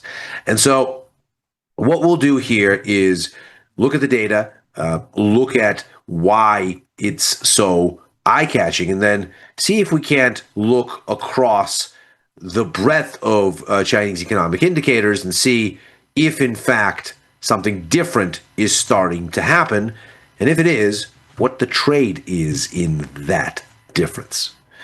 So, the key data.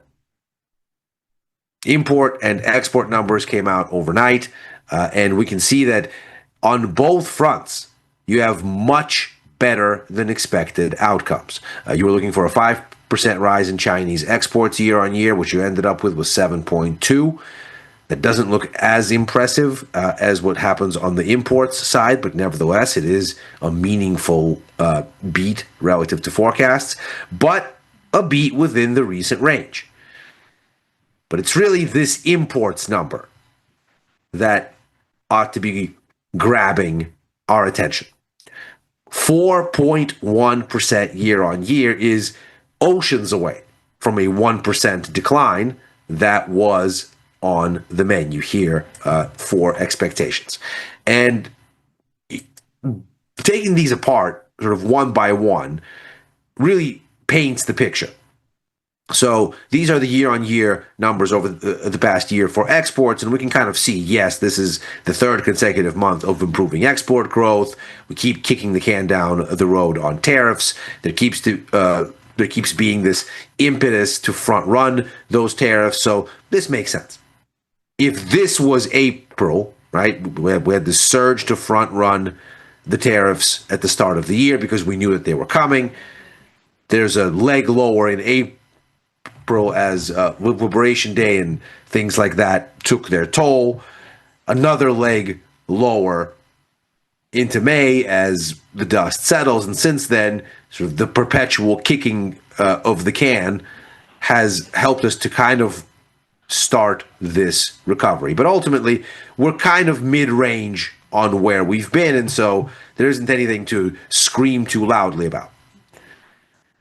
It's a different story when we get to imports, because one of the biggest things, of course, that has held China back has been the persistent anemic state of domestic demand. And so you look at this then, and you see this jump of 4%, and it is very clearly a strong departure from anything that we'd seen for a year. Last time this looked this buoyant was July 2024. And this might be something of a game changer if it is in fact pointing toward something that is lasting and something that is indeed rooted in domestic demand starting to perk up. Now, on the export side, things are relatively easy to explain. When you start to look at those numbers, what you see is that shipments to the U.S. are actually down. And that's, of course, emblematic of what's going on. But when you look at what's going on with some of the other key destinations, shipments to Taiwan up 19%, shipments to Australia up almost 15%, shipments to ASEAN up 16.6%. Shipments to the U.S. fell 21.7%, excuse me. So and that's after a 16.1%, all these numbers year on year in June. So it looks like there is a reorienting of these supply chains. We'll see what the White House does with secondary tariffs, but you get the sense for why exports are creeping higher. The pathway to get stuff from China to the U.S. seems to have elongated and now runs through these ASEAN economies as a middle step, maybe through Australia, maybe through Taiwan, and creates a sort of situation here, maybe, where things can even out. When you look at the imports side of things, that's a different story, because you get the sense that maybe domestic demand is finally starting to get a little bit of life from all the stimulus that China has introduced. Because as we can very clearly see here, foreign capital allocation continues to flee China. This is foreign direct investment year on year. And you can see that although the pace of decline has cooled somewhat, in the middle of last year, we were looking at just absolutely eye-watering levels here, around 30% year on year. Now it's kind of anchoring around 10, but that's still a tremendously powerful capital spigot, wide open and leaking money out of China. But at the same time, this credit impulse index from Bloomberg that measures the share of new loans in GDP, that's showing a little bit more activity. So you're starting to get into positive territory here. The level is a little bit higher, so now we have a positive contribution from new loans to GDP for the first time in quite a while. Over the past several months, that's started to move. And the year-on-year rate for how quickly it is growing, that seems to be picking up as well. So maybe, just maybe, all of the stimulus that China has delivered over the past, really over a year, maybe that's finally starting to rouse domestic demand. And whether it is or not, we're going to be able to see as we look at what households' preferences have been. One of the critical considerations here for looking at what's going on in China has been not just whether there is take-up of new loans with all of the easing that we've seen, but whether that money is actually being spent to generate demand. And the story has been, frankly, disappointing. Now, at the top there in the yellow, we see Chinese household deposits, time and other sort of similar deposits, and then in the red, demand deposits. So consider this as a kind of difference between demand deposits being sort of money on hand now, checking accounts type deposits, and the yellow time deposits being savings and CDs. So basically accounts designated to saving, to holding money over time, less liquid, not earmarked for immediate kind of pocket money spending sort of cash. And what we find is that there was a kind of range for how much capital goes to one versus the other. This is a ratio of the two that prevailed from the global financial crisis into the COVID recession. And for essentially 12 years here, there was not a whole lot that changed. It was fairly steady, fairly even. And once you get the COVID recession, you get this, of course, lockdown response from Beijing authorities, and there is this dramatic shift where households seem to have lost confidence and are inventorying money, stockpiling money, and refusing to spend. And that, of course, is a huge, huge headwind for China's economy. And we can see here, I mean, these levels are the highest. This is the biggest disparity in favor of saving versus spending on record coming out of China. And so if all of this is going to work, if all of this new borrowing actually turns to action, it's got to get spent. And we're going to have to wait and see to know if that's occurring here. But so far, it hasn't worked.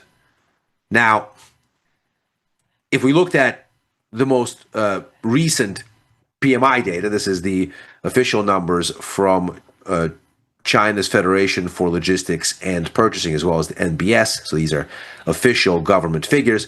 We can see that for July, we basically have standstill. It's a very interesting set of figures here to look and say services and manufacturing are lower than the composite produced of those things looks like. It's an interesting statistical development here. How that composite number is north of the services number is an interesting data quirk. But nevertheless, everything is hugging the 50 level. And that, of course, is neither growth nor contraction in the logic of PMIs. That's standstill. So it looks like China's economy is idling and basically has been idling since it settled into standstill in the back half of 2023. This right here is the reopening from COVID restrictions. So you can see that there's an initial surge in demand, but then that very quickly fizzles by the end of the first quarter of 2023, and the economy basically settles into this lifeless drift. But when you look at the numbers, competing PMI numbers, structured the same way from S&P Global and Caixin, what you find is that at least on the services side, you have had a little bit more, whereas manufacturing still very much anemic and indeed was in contraction territory in July. This perhaps begins to dovetail a little bit with what we're seeing on the import side. So maybe, just maybe, Chinese domestic demand is starting to appear. Now, these are flimsy things to hold on to for the moment, but they are nevertheless eye-catching,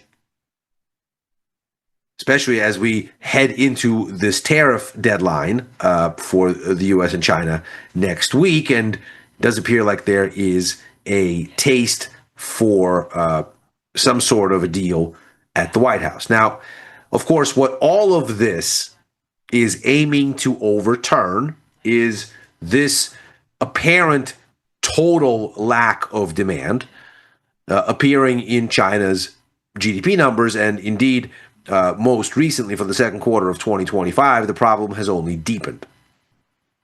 So we've gone over this a bunch of times here on Macro Money, but we will do it again just to make sure that we're all up to speed here. This is a little bit woolly on the economics analysis side of things, but what we have here in the solid line is real GDP, and in the dotted line, nominal GDP. Real GDP is nominal minus inflation, yet it is running hotter than nominal. So you can see here the solid line is above the dotted line, and that's been the case for 9 consecutive quarters. This right here is the spread. And what you see here then is nominal minus real in normal circumstances gives you positive results because nominal is running higher than real. And in this circumstance, because real is running higher than nominal, their difference is negative. And why is this significant? So nominal is all of the economy's output without adjusting for inflation, the value of all of the economy's output. But some of that value isn't more goods being made. Some of that value is inflation. So if there's more demand, and let's say last quarter you sold 10 things, and this quarter you sold 10 things, but the value of the 10 things you sold this quarter is higher because more people wanted them, nominal GDP is going to look like it rose, even though you only sold 10 things again.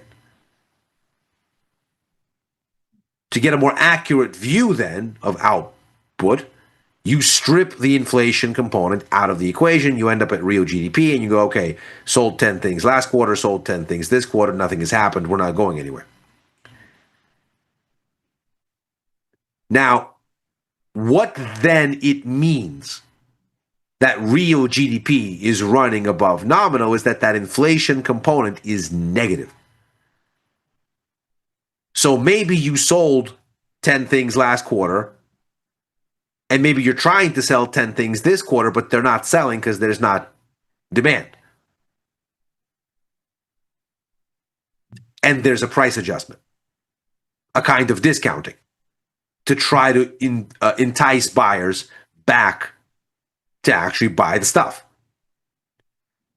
And so when you see this negative coefficient on the GDP inflation component, the implied inflation component, what you're left with is there is no demand. There is oversupply and not enough demand, and that's why prices are falling. They're falling because of inherent discounting and trying to get demand to appear at some lower price level where inventories can be absorbed, where all the stuff that businesses are trying to sell can actually get sold. If it's not selling, you cut the price. And what you find is that over the past 9 quarters, China's economy has had virtually no demand because prices have continued to fall. And indeed, in the second quarter, that fall was the most pronounced of the series here. Going all the way back, not surprisingly, to the first quarter of 2023, where, of course, this upswell briefly occurs. So, this is the battle. If China can get some sort of domestic demand to finally appear, if they can get consumers to finally start spending some of this money they've been hoarding, maybe this starts to turn. But if this doesn't start to turn, well, then in a situation where the US economy might be slowing, and we can go down the list of reasons, weakest consumption in the first 6 months of this year as relative to the first 6 months of 2020, the COVID recession. ISM data this week telling us the economy is at a standstill across manufacturing and services.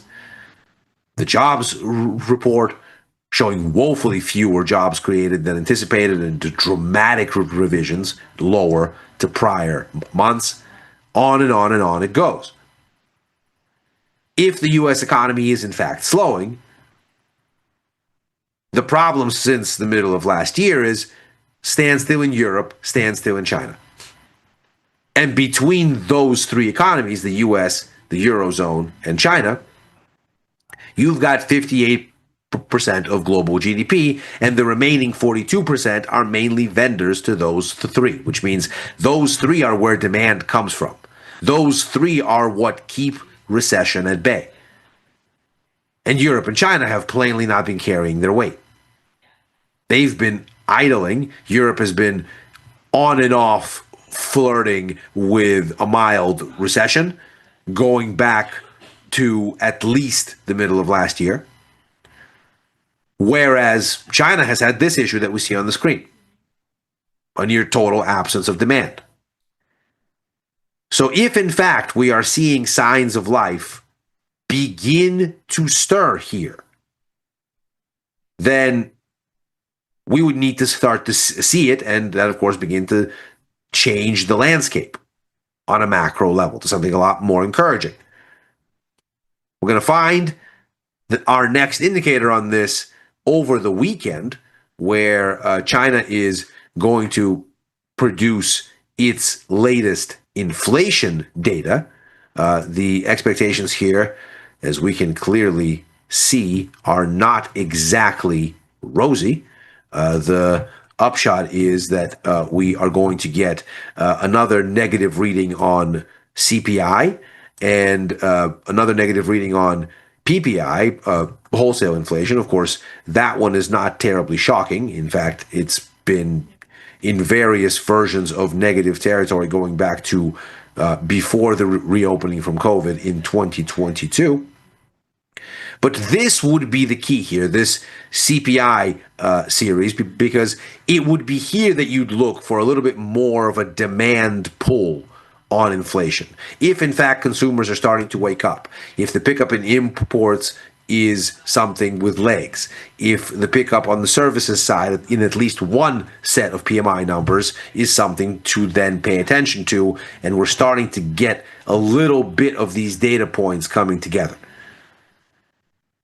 then what you'd expect is a higher CPI number. Better than expected in some way, shape, or form. And if that's the case, well, maybe we're finally starting to find some opportunities in Chinese markets. Now, we can see here, this is the CSI 300 index. This is essentially China's equivalent of the S&P 500, a sort of catch-all for the most significant listed names on exchanges in Shanghai and Shenzhen, the two important exchanges. And we can see here that the last time this really stirred was when it looked like there might be big fiscal stimulus on the menu, or at least appetite for big fiscal stimulus had occurred, with the hope that it would create consumer demand, which is, of course, exactly what we're talking about. Now, we can see that that hasn't materialized and we've been idling. But perhaps it is still on the menu to appear. So if we can take a look at sort of where the tops and bottoms on this range are, if we can get through here, if there is in fact a sign in these markets that perhaps we're finally getting to something like relief and there is a break this way, well then, first of all, of course, Chinese stocks and ETFs like FXI and ASHR and other reflections of Chinese demand, maybe the Australian dollar, that suddenly starts to look interesting. But from an even bigger macro perspective, you perhaps have the kind of backstory, finally, where you're not so worried about a U.S. downturn from a broad risk sentiment perspective, at least to the same extent, and then maybe, just maybe, the architecture of the landscape for Wall Street starts to change, where it's not that you have to hope that the AI bubble keeps inflating, it's that you can actually have some confidence in underlying growth itself being better than just hoping the US doesn't misstep. And that is Macro Money for today. As ever, we are here Monday through Thursday, right after Overtime, a show that I co-host with Dylan Radigan and Chris Vecchio, looking at the Wall Street close and where things may go therefrom. I'm back with Chris for Futures Power Hour Mondays and Fridays, as well as for First Call alongside Tom on Sundays, writing for the News and Insights portion of tastylive.com, commenting at Ilya Spivak on former Twitter and on Blue Sky. If you're watching on YouTube, like and subscribe. Macro Money will be back next week. Happy trading.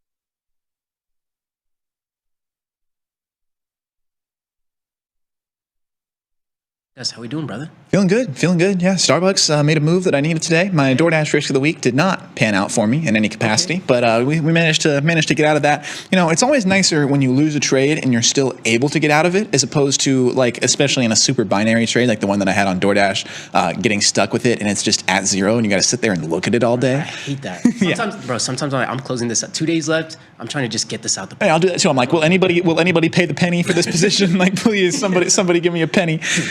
So yeah, but holistically, yeah, good day for me in the market. Feeling good. Vibes are high. Week is drawn to a close. I mean, I feel like 2 rounds of golf playing this weekend. 2 rounds of golf. I was eavesdropping earlier. You hit a birdie as of recent. I did. Let us know a little bit more about that. I did. Yeah, made a birdie on a par 5. Birdies, they don't flow very freely in my golf game. It's sort of a few times a year type of situation. But yeah, played actually one of the better holes of my entire life last weekend. It went, it was par 5, and really it was just the second shot with the 3-wood hit like a beautiful 220 yard, rolled right up onto the green, set myself up nicely. Had an eagle putt. From very far, but yeah, managed to lag that up, get a birdie home. It's a big deal when Gus makes a birdie. That's cause for celebration. So yeah, I like that. I haven't been golfing yet still, but I don't know how well the Wii golf translates to real life. But if it's close any at all, you might be hitting some birdies here. Go to the driving range sometime. You can swing my clubs around, see how things are feeling. It's a tough sport, and it is a tough sport. So you got to really mentally lock in on that. And exactly what I'm trying to do with some of these positions in the portfolio, guys, because Eli Lilly really really bad today. But anyways, some news coming out with Eli Lilly and a lot of those weight loss drugs not looking too hot. We talk about the weight loss drugs. It's like a cycle. It is. Every decade we have some type of weight loss drug kind of company trying to do something. I don't know what it was like 5-10 years back ago. When we were a proper country, you just got back when we back. Oh, that's funny. No, but other than that, we've had a pretty crazy week over the last couple of weeks. We're finally getting some earnings out of the way. We'll be able to put in more positions of the sort on that. I know I got some positions to manage tomorrow.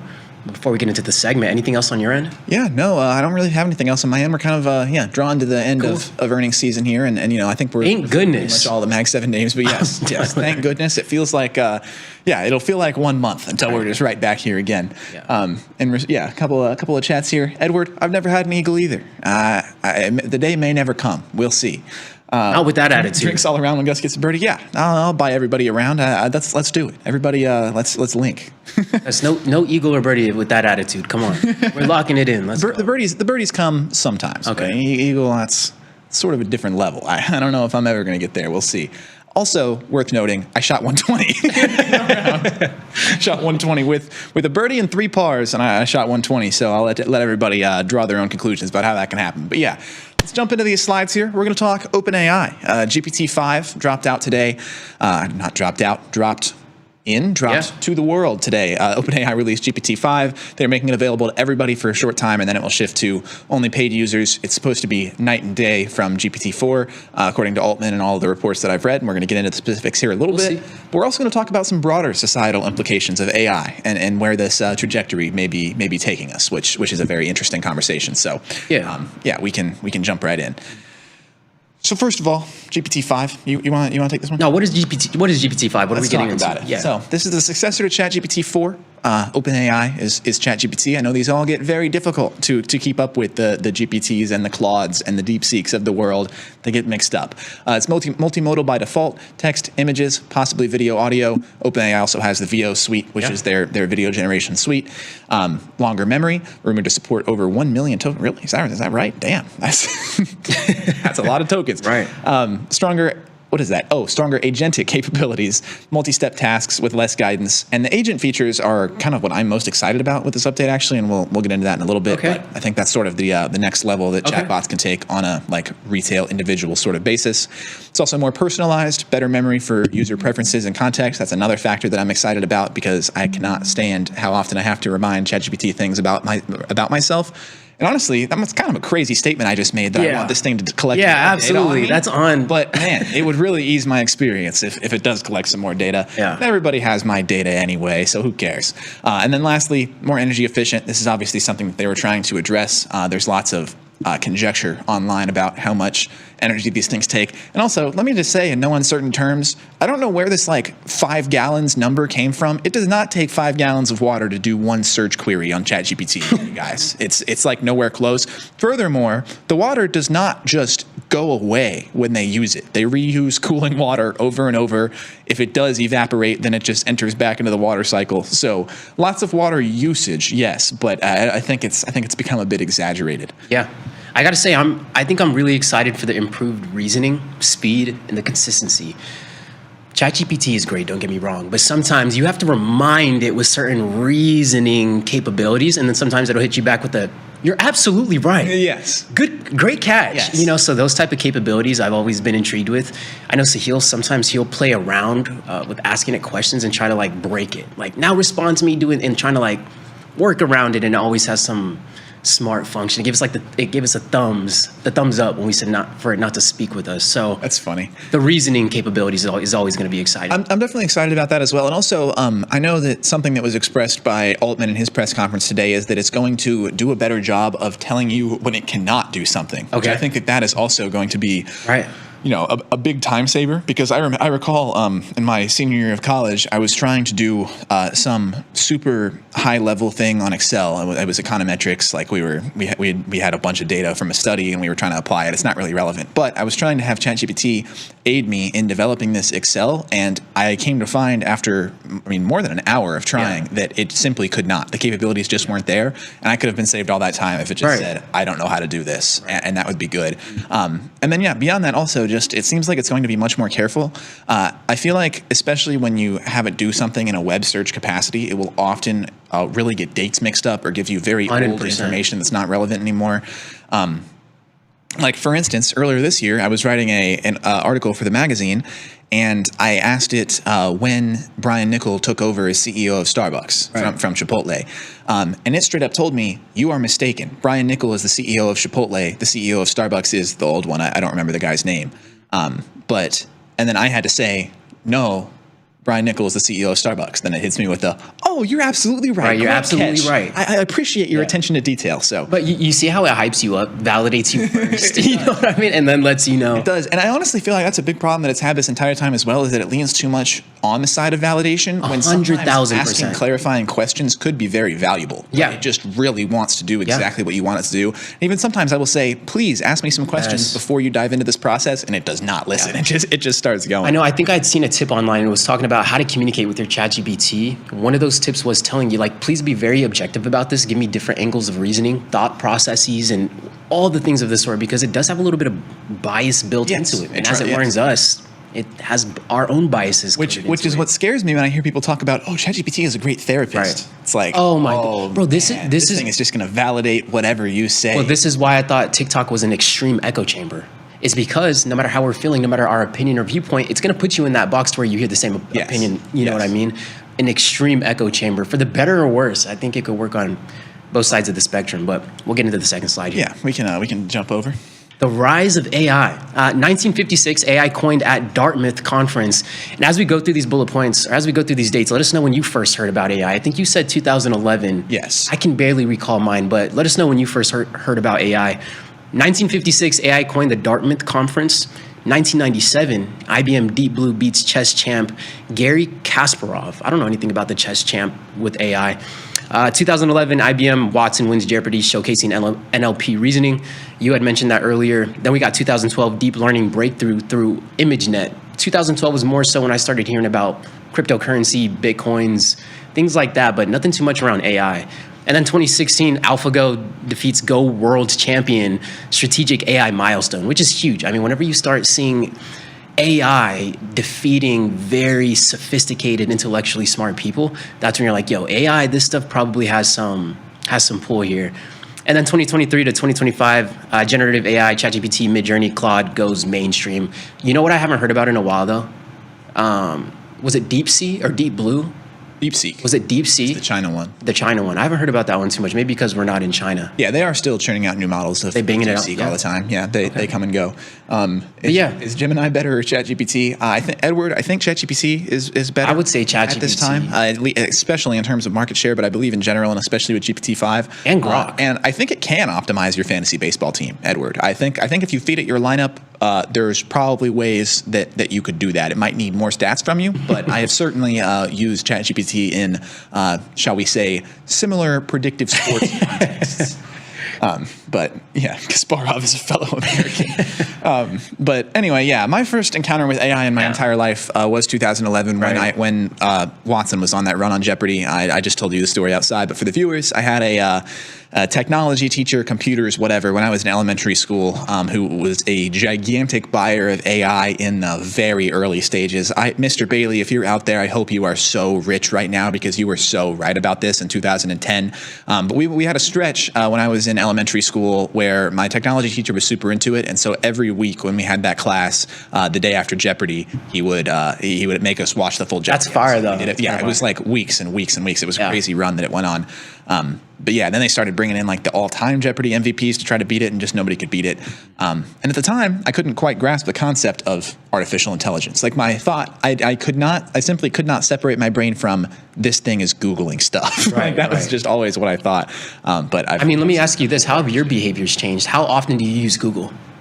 Has it changed? It definitely has changed. I mean, broad Google searches have decreased, but I also I still use Google. I mean, I would honestly say maybe more than most who use LLMs. You use Google for the most. Just anything that I think Google can give me a quick answer for is really what it is. It's just like, I don't know. It's marginally quicker, but it's mostly a force of habit because it really is no different. It's open the app, click the bar, type in the question. Yeah. But yeah, I don't know. It's a force of habit, but anything remotely complex or that I think would even require me to click into a link on Google, I'm using ChatGPT. I've noticed with Google, it's like if I want to pull up YouTube or another large software or YouTube search, it's always Google. But from their more complex, like you mentioned, ChatGPT. I also will use Google if I want. I will use Google to get me Reddit results. that's part of it. 100%. Because sometimes I just want to hear. I'm not going to lie about it. Sometimes when I'm looking for something and I start to see Reddit popping up, I'm like, I'm not going to find what I'm looking for. Usually Reddit is like the last, and sometimes they come through with the answer you were looking for, like that extreme nuanced. Oh yeah, very specific situation. Like when I was building my PC, like Reddit was the I believe, because I had all types of issues getting Windows to copy onto it and getting the thing to actually boot and like post to my monitor, and Reddit was great. There's just 100 people who have had the exact same issue, and there's 100 different solutions presented, and you just sit there and try every single one. 100%. But yeah, so AI on the come up, as we well know. If you're involved in the market, it'd be hard to not be privy to that information. So that leads us to our broader societal discussion for today, which is the fall of social skills. So for a long time, even predating AI, well predating the prominence of AI, digital communication has been replacing in-person interaction. This is pretty much true since the rise of social media. I'm sure that, I don't know though. Everybody's parents complain about this though. Yes, right? yes. Everybody's. This was like the first gripe. Damn phone. Right. Yes, exactly. So this has been a thing. AI tools have now begun to even further replace the need for critical thinking, expression, even communication with each other. People are using AI to write their emails back and forth. Empathy and listening are declining due to constant distraction. That extends beyond AI to other topics which we've covered in previous shows. Children's attention spans are dropping. They're putting screens in their hands from the time that they're 2 years old or whatever.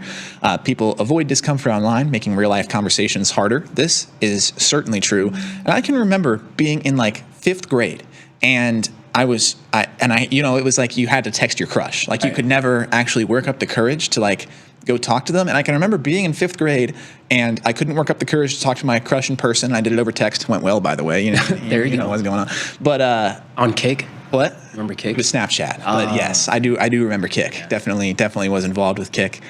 But anyway, I can remember at that age thinking, it's so strange that this is easier over text. Why is this easier over text? I know I'm conveying the same information to the same person. I know who's going to receive it.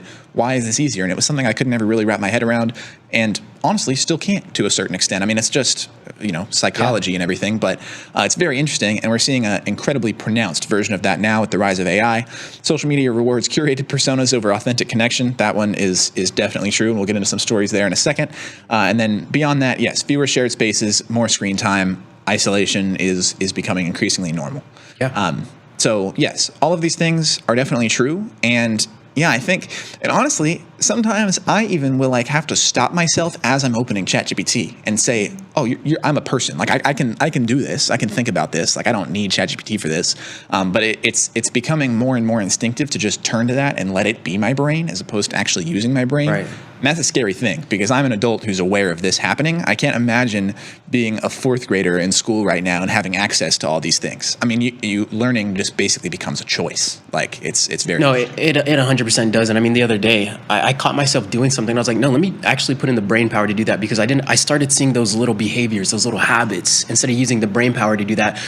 I think it really is dependent on when you use it, because at the same time, if you think about it, that natural behavior is just to be more efficient. Yes. Like that's really what it is, because we lean towards convenience in our DNA. But I mean, I thought the same thing, and I kind of nip it in the bud whenever I see those behaviors. I'm like, I have the brain power for this. I can put in 5, 15, 20 more seconds of thought. And then it's also more authentic, and sometimes you could whip up something a little bit better. And if you want that better, then you could spit it back into ChatGPT. But I have caught myself with some of those behaviors. Yeah, and a major personal policy of mine that I think I will continue to uphold moving forward is that I don't ever use AI to communicate with other people. I will use it to, Like I've never had a text written in ChatGPT. Well, actually, me and my friends send meme, like clearly ChatGPT text back and forth to each other sometimes. Like we'll make it, like I'll say, write an incredibly dramatic, medieval-sounding thing telling my friend to get online. Yeah. And then I'll, send that to him, and it's very obvious. But in terms of like real, legit communication, I'm never sending emails that are written by AI. I'm never sending texts that are written by AI. Everything that I do for the magazine and everything is never written by AI. And so, yeah, it's just, I think that it's great for support, but I do that because I know that those skills will go away. I mean, if you don't, keep flexing those social muscles, you will lose them. Right. We're seeing that, continue to happen. Well, I know we were touching on the conversation too about the value of in-person conversations. You and I, face to face right now, shaking hands, doing all those kind of things. And it's like with the push of AI, and we heard those other perspectives earlier, it's like, will in-person be the hot commodity? Will things actually change? It's like AI was this, AI that, and people are trying to move away to those new opportunities, but the opportunity might land into face-to-face, person-to-person contact. It's true, and especially as AI agents become more prominent, like in customer service capacities and places that you... I hate AI in customer service. Is just one place that I just can't get around. Oh, really? I'm in the opposite boat. I'm excited. What do you like about it? I'm saying let's do it everywhere. I don't know. I really haven't seen very many good examples of it yet. Yeah. Exactly. But like when you think about, something simple like a doctor's appointment or calling my insurance company. It just makes more sense if there is pretty much always going to be a binary is not the word, but a defined set of choices at each stage of a workflow. I would rather just have AI for that because we can rip through That's it true. real fast. You know, there's no sitting around waiting. Like, for instance, when AI says, can I have your date of birth and your social so I can verify your identity? I would say those things, and then it would just immediately be like, oh, hello, Augustus Downing. Right. But, you know, with a person, I got to sit there and wait for them to type and see if they can find it in the system. And, you know, I'm getting there. Yeah. I hear you. I'm getting there. But that said, it has to be good. Yeah. You can't try to integrate these things before they're ready. I mean, just to show you how fed up I am with customer service AI, I forget what I was calling a couple weeks ago. Someone picked up and they started talking, and they literally had like such a good AI voice. I was like, representative. I was like, representative. And they're like, sir, this is a person. I was like, I'm so sorry. I was like, representative. I'm sure that's happening more and more. Yeah, but it's just, I think anywhere where there's like, you're getting insane call volumes and there's typically high wait times, like an insurance company after a natural disaster, right? Like everybody's house gets wiped out, where suddenly there's a whole city that's calling this insurance company, and the wait times are long and all this adds stress.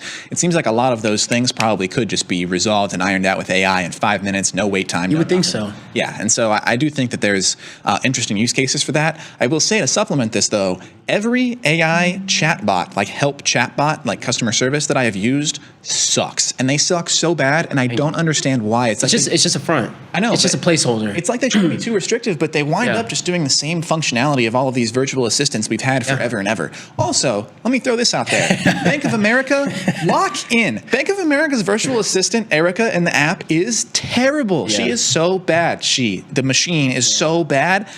Bank of America, please, I'm begging you, talk to any one of these companies with a large language model and let me talk to that thing. Erica, lock in. Erica, you got to dial in, girl. They're going to replace you if you don't. Yeah. No, I mean, we'll see the developments of AI and how we come around the corner into the end of the year here. But anything else to add before we wrap up here, Gus? I will add one more thing here. Mike, I said I hate getting my mail out of the mailbox. I think it's been a month. I also really hate getting my mail. I don't know why, but I'll go like 2 weeks. What do you prefer? A little slot in your door where it just slides in like the old days? We used to do that too. Yeah, maybe. But I mean, then you're gonna have papers right at the front of the door. Slide it under the door. Just don't send me mail. I was like, what's gonna make you happy, bro? Just tell me what's gonna make you happy. We'll do it. Text me or send me an email. That is, we live in the modern age. I can't believe how much paper mail I still get. Yeah, stop. I feel that. Stop. That's going to wrap it up for today's segment. We always appreciate you guys taking the time to come hang out with us. We'll see how AI ravels on to the end of the year. And we'll be back here next Tuesday at 4:30 Central Time. And we'll catch you guys next time. Peace.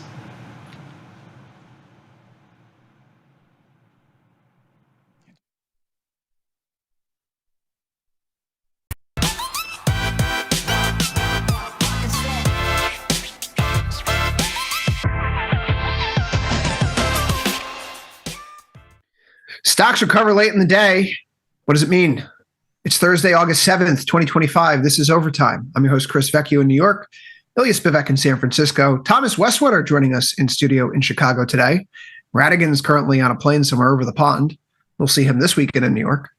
Thanks for joining us on the platform, Tasty Trade. If you're on the website, tastylive.com, come on over to YouTube. Tell us what you're trading, what you think of this action today. What excited you in this market?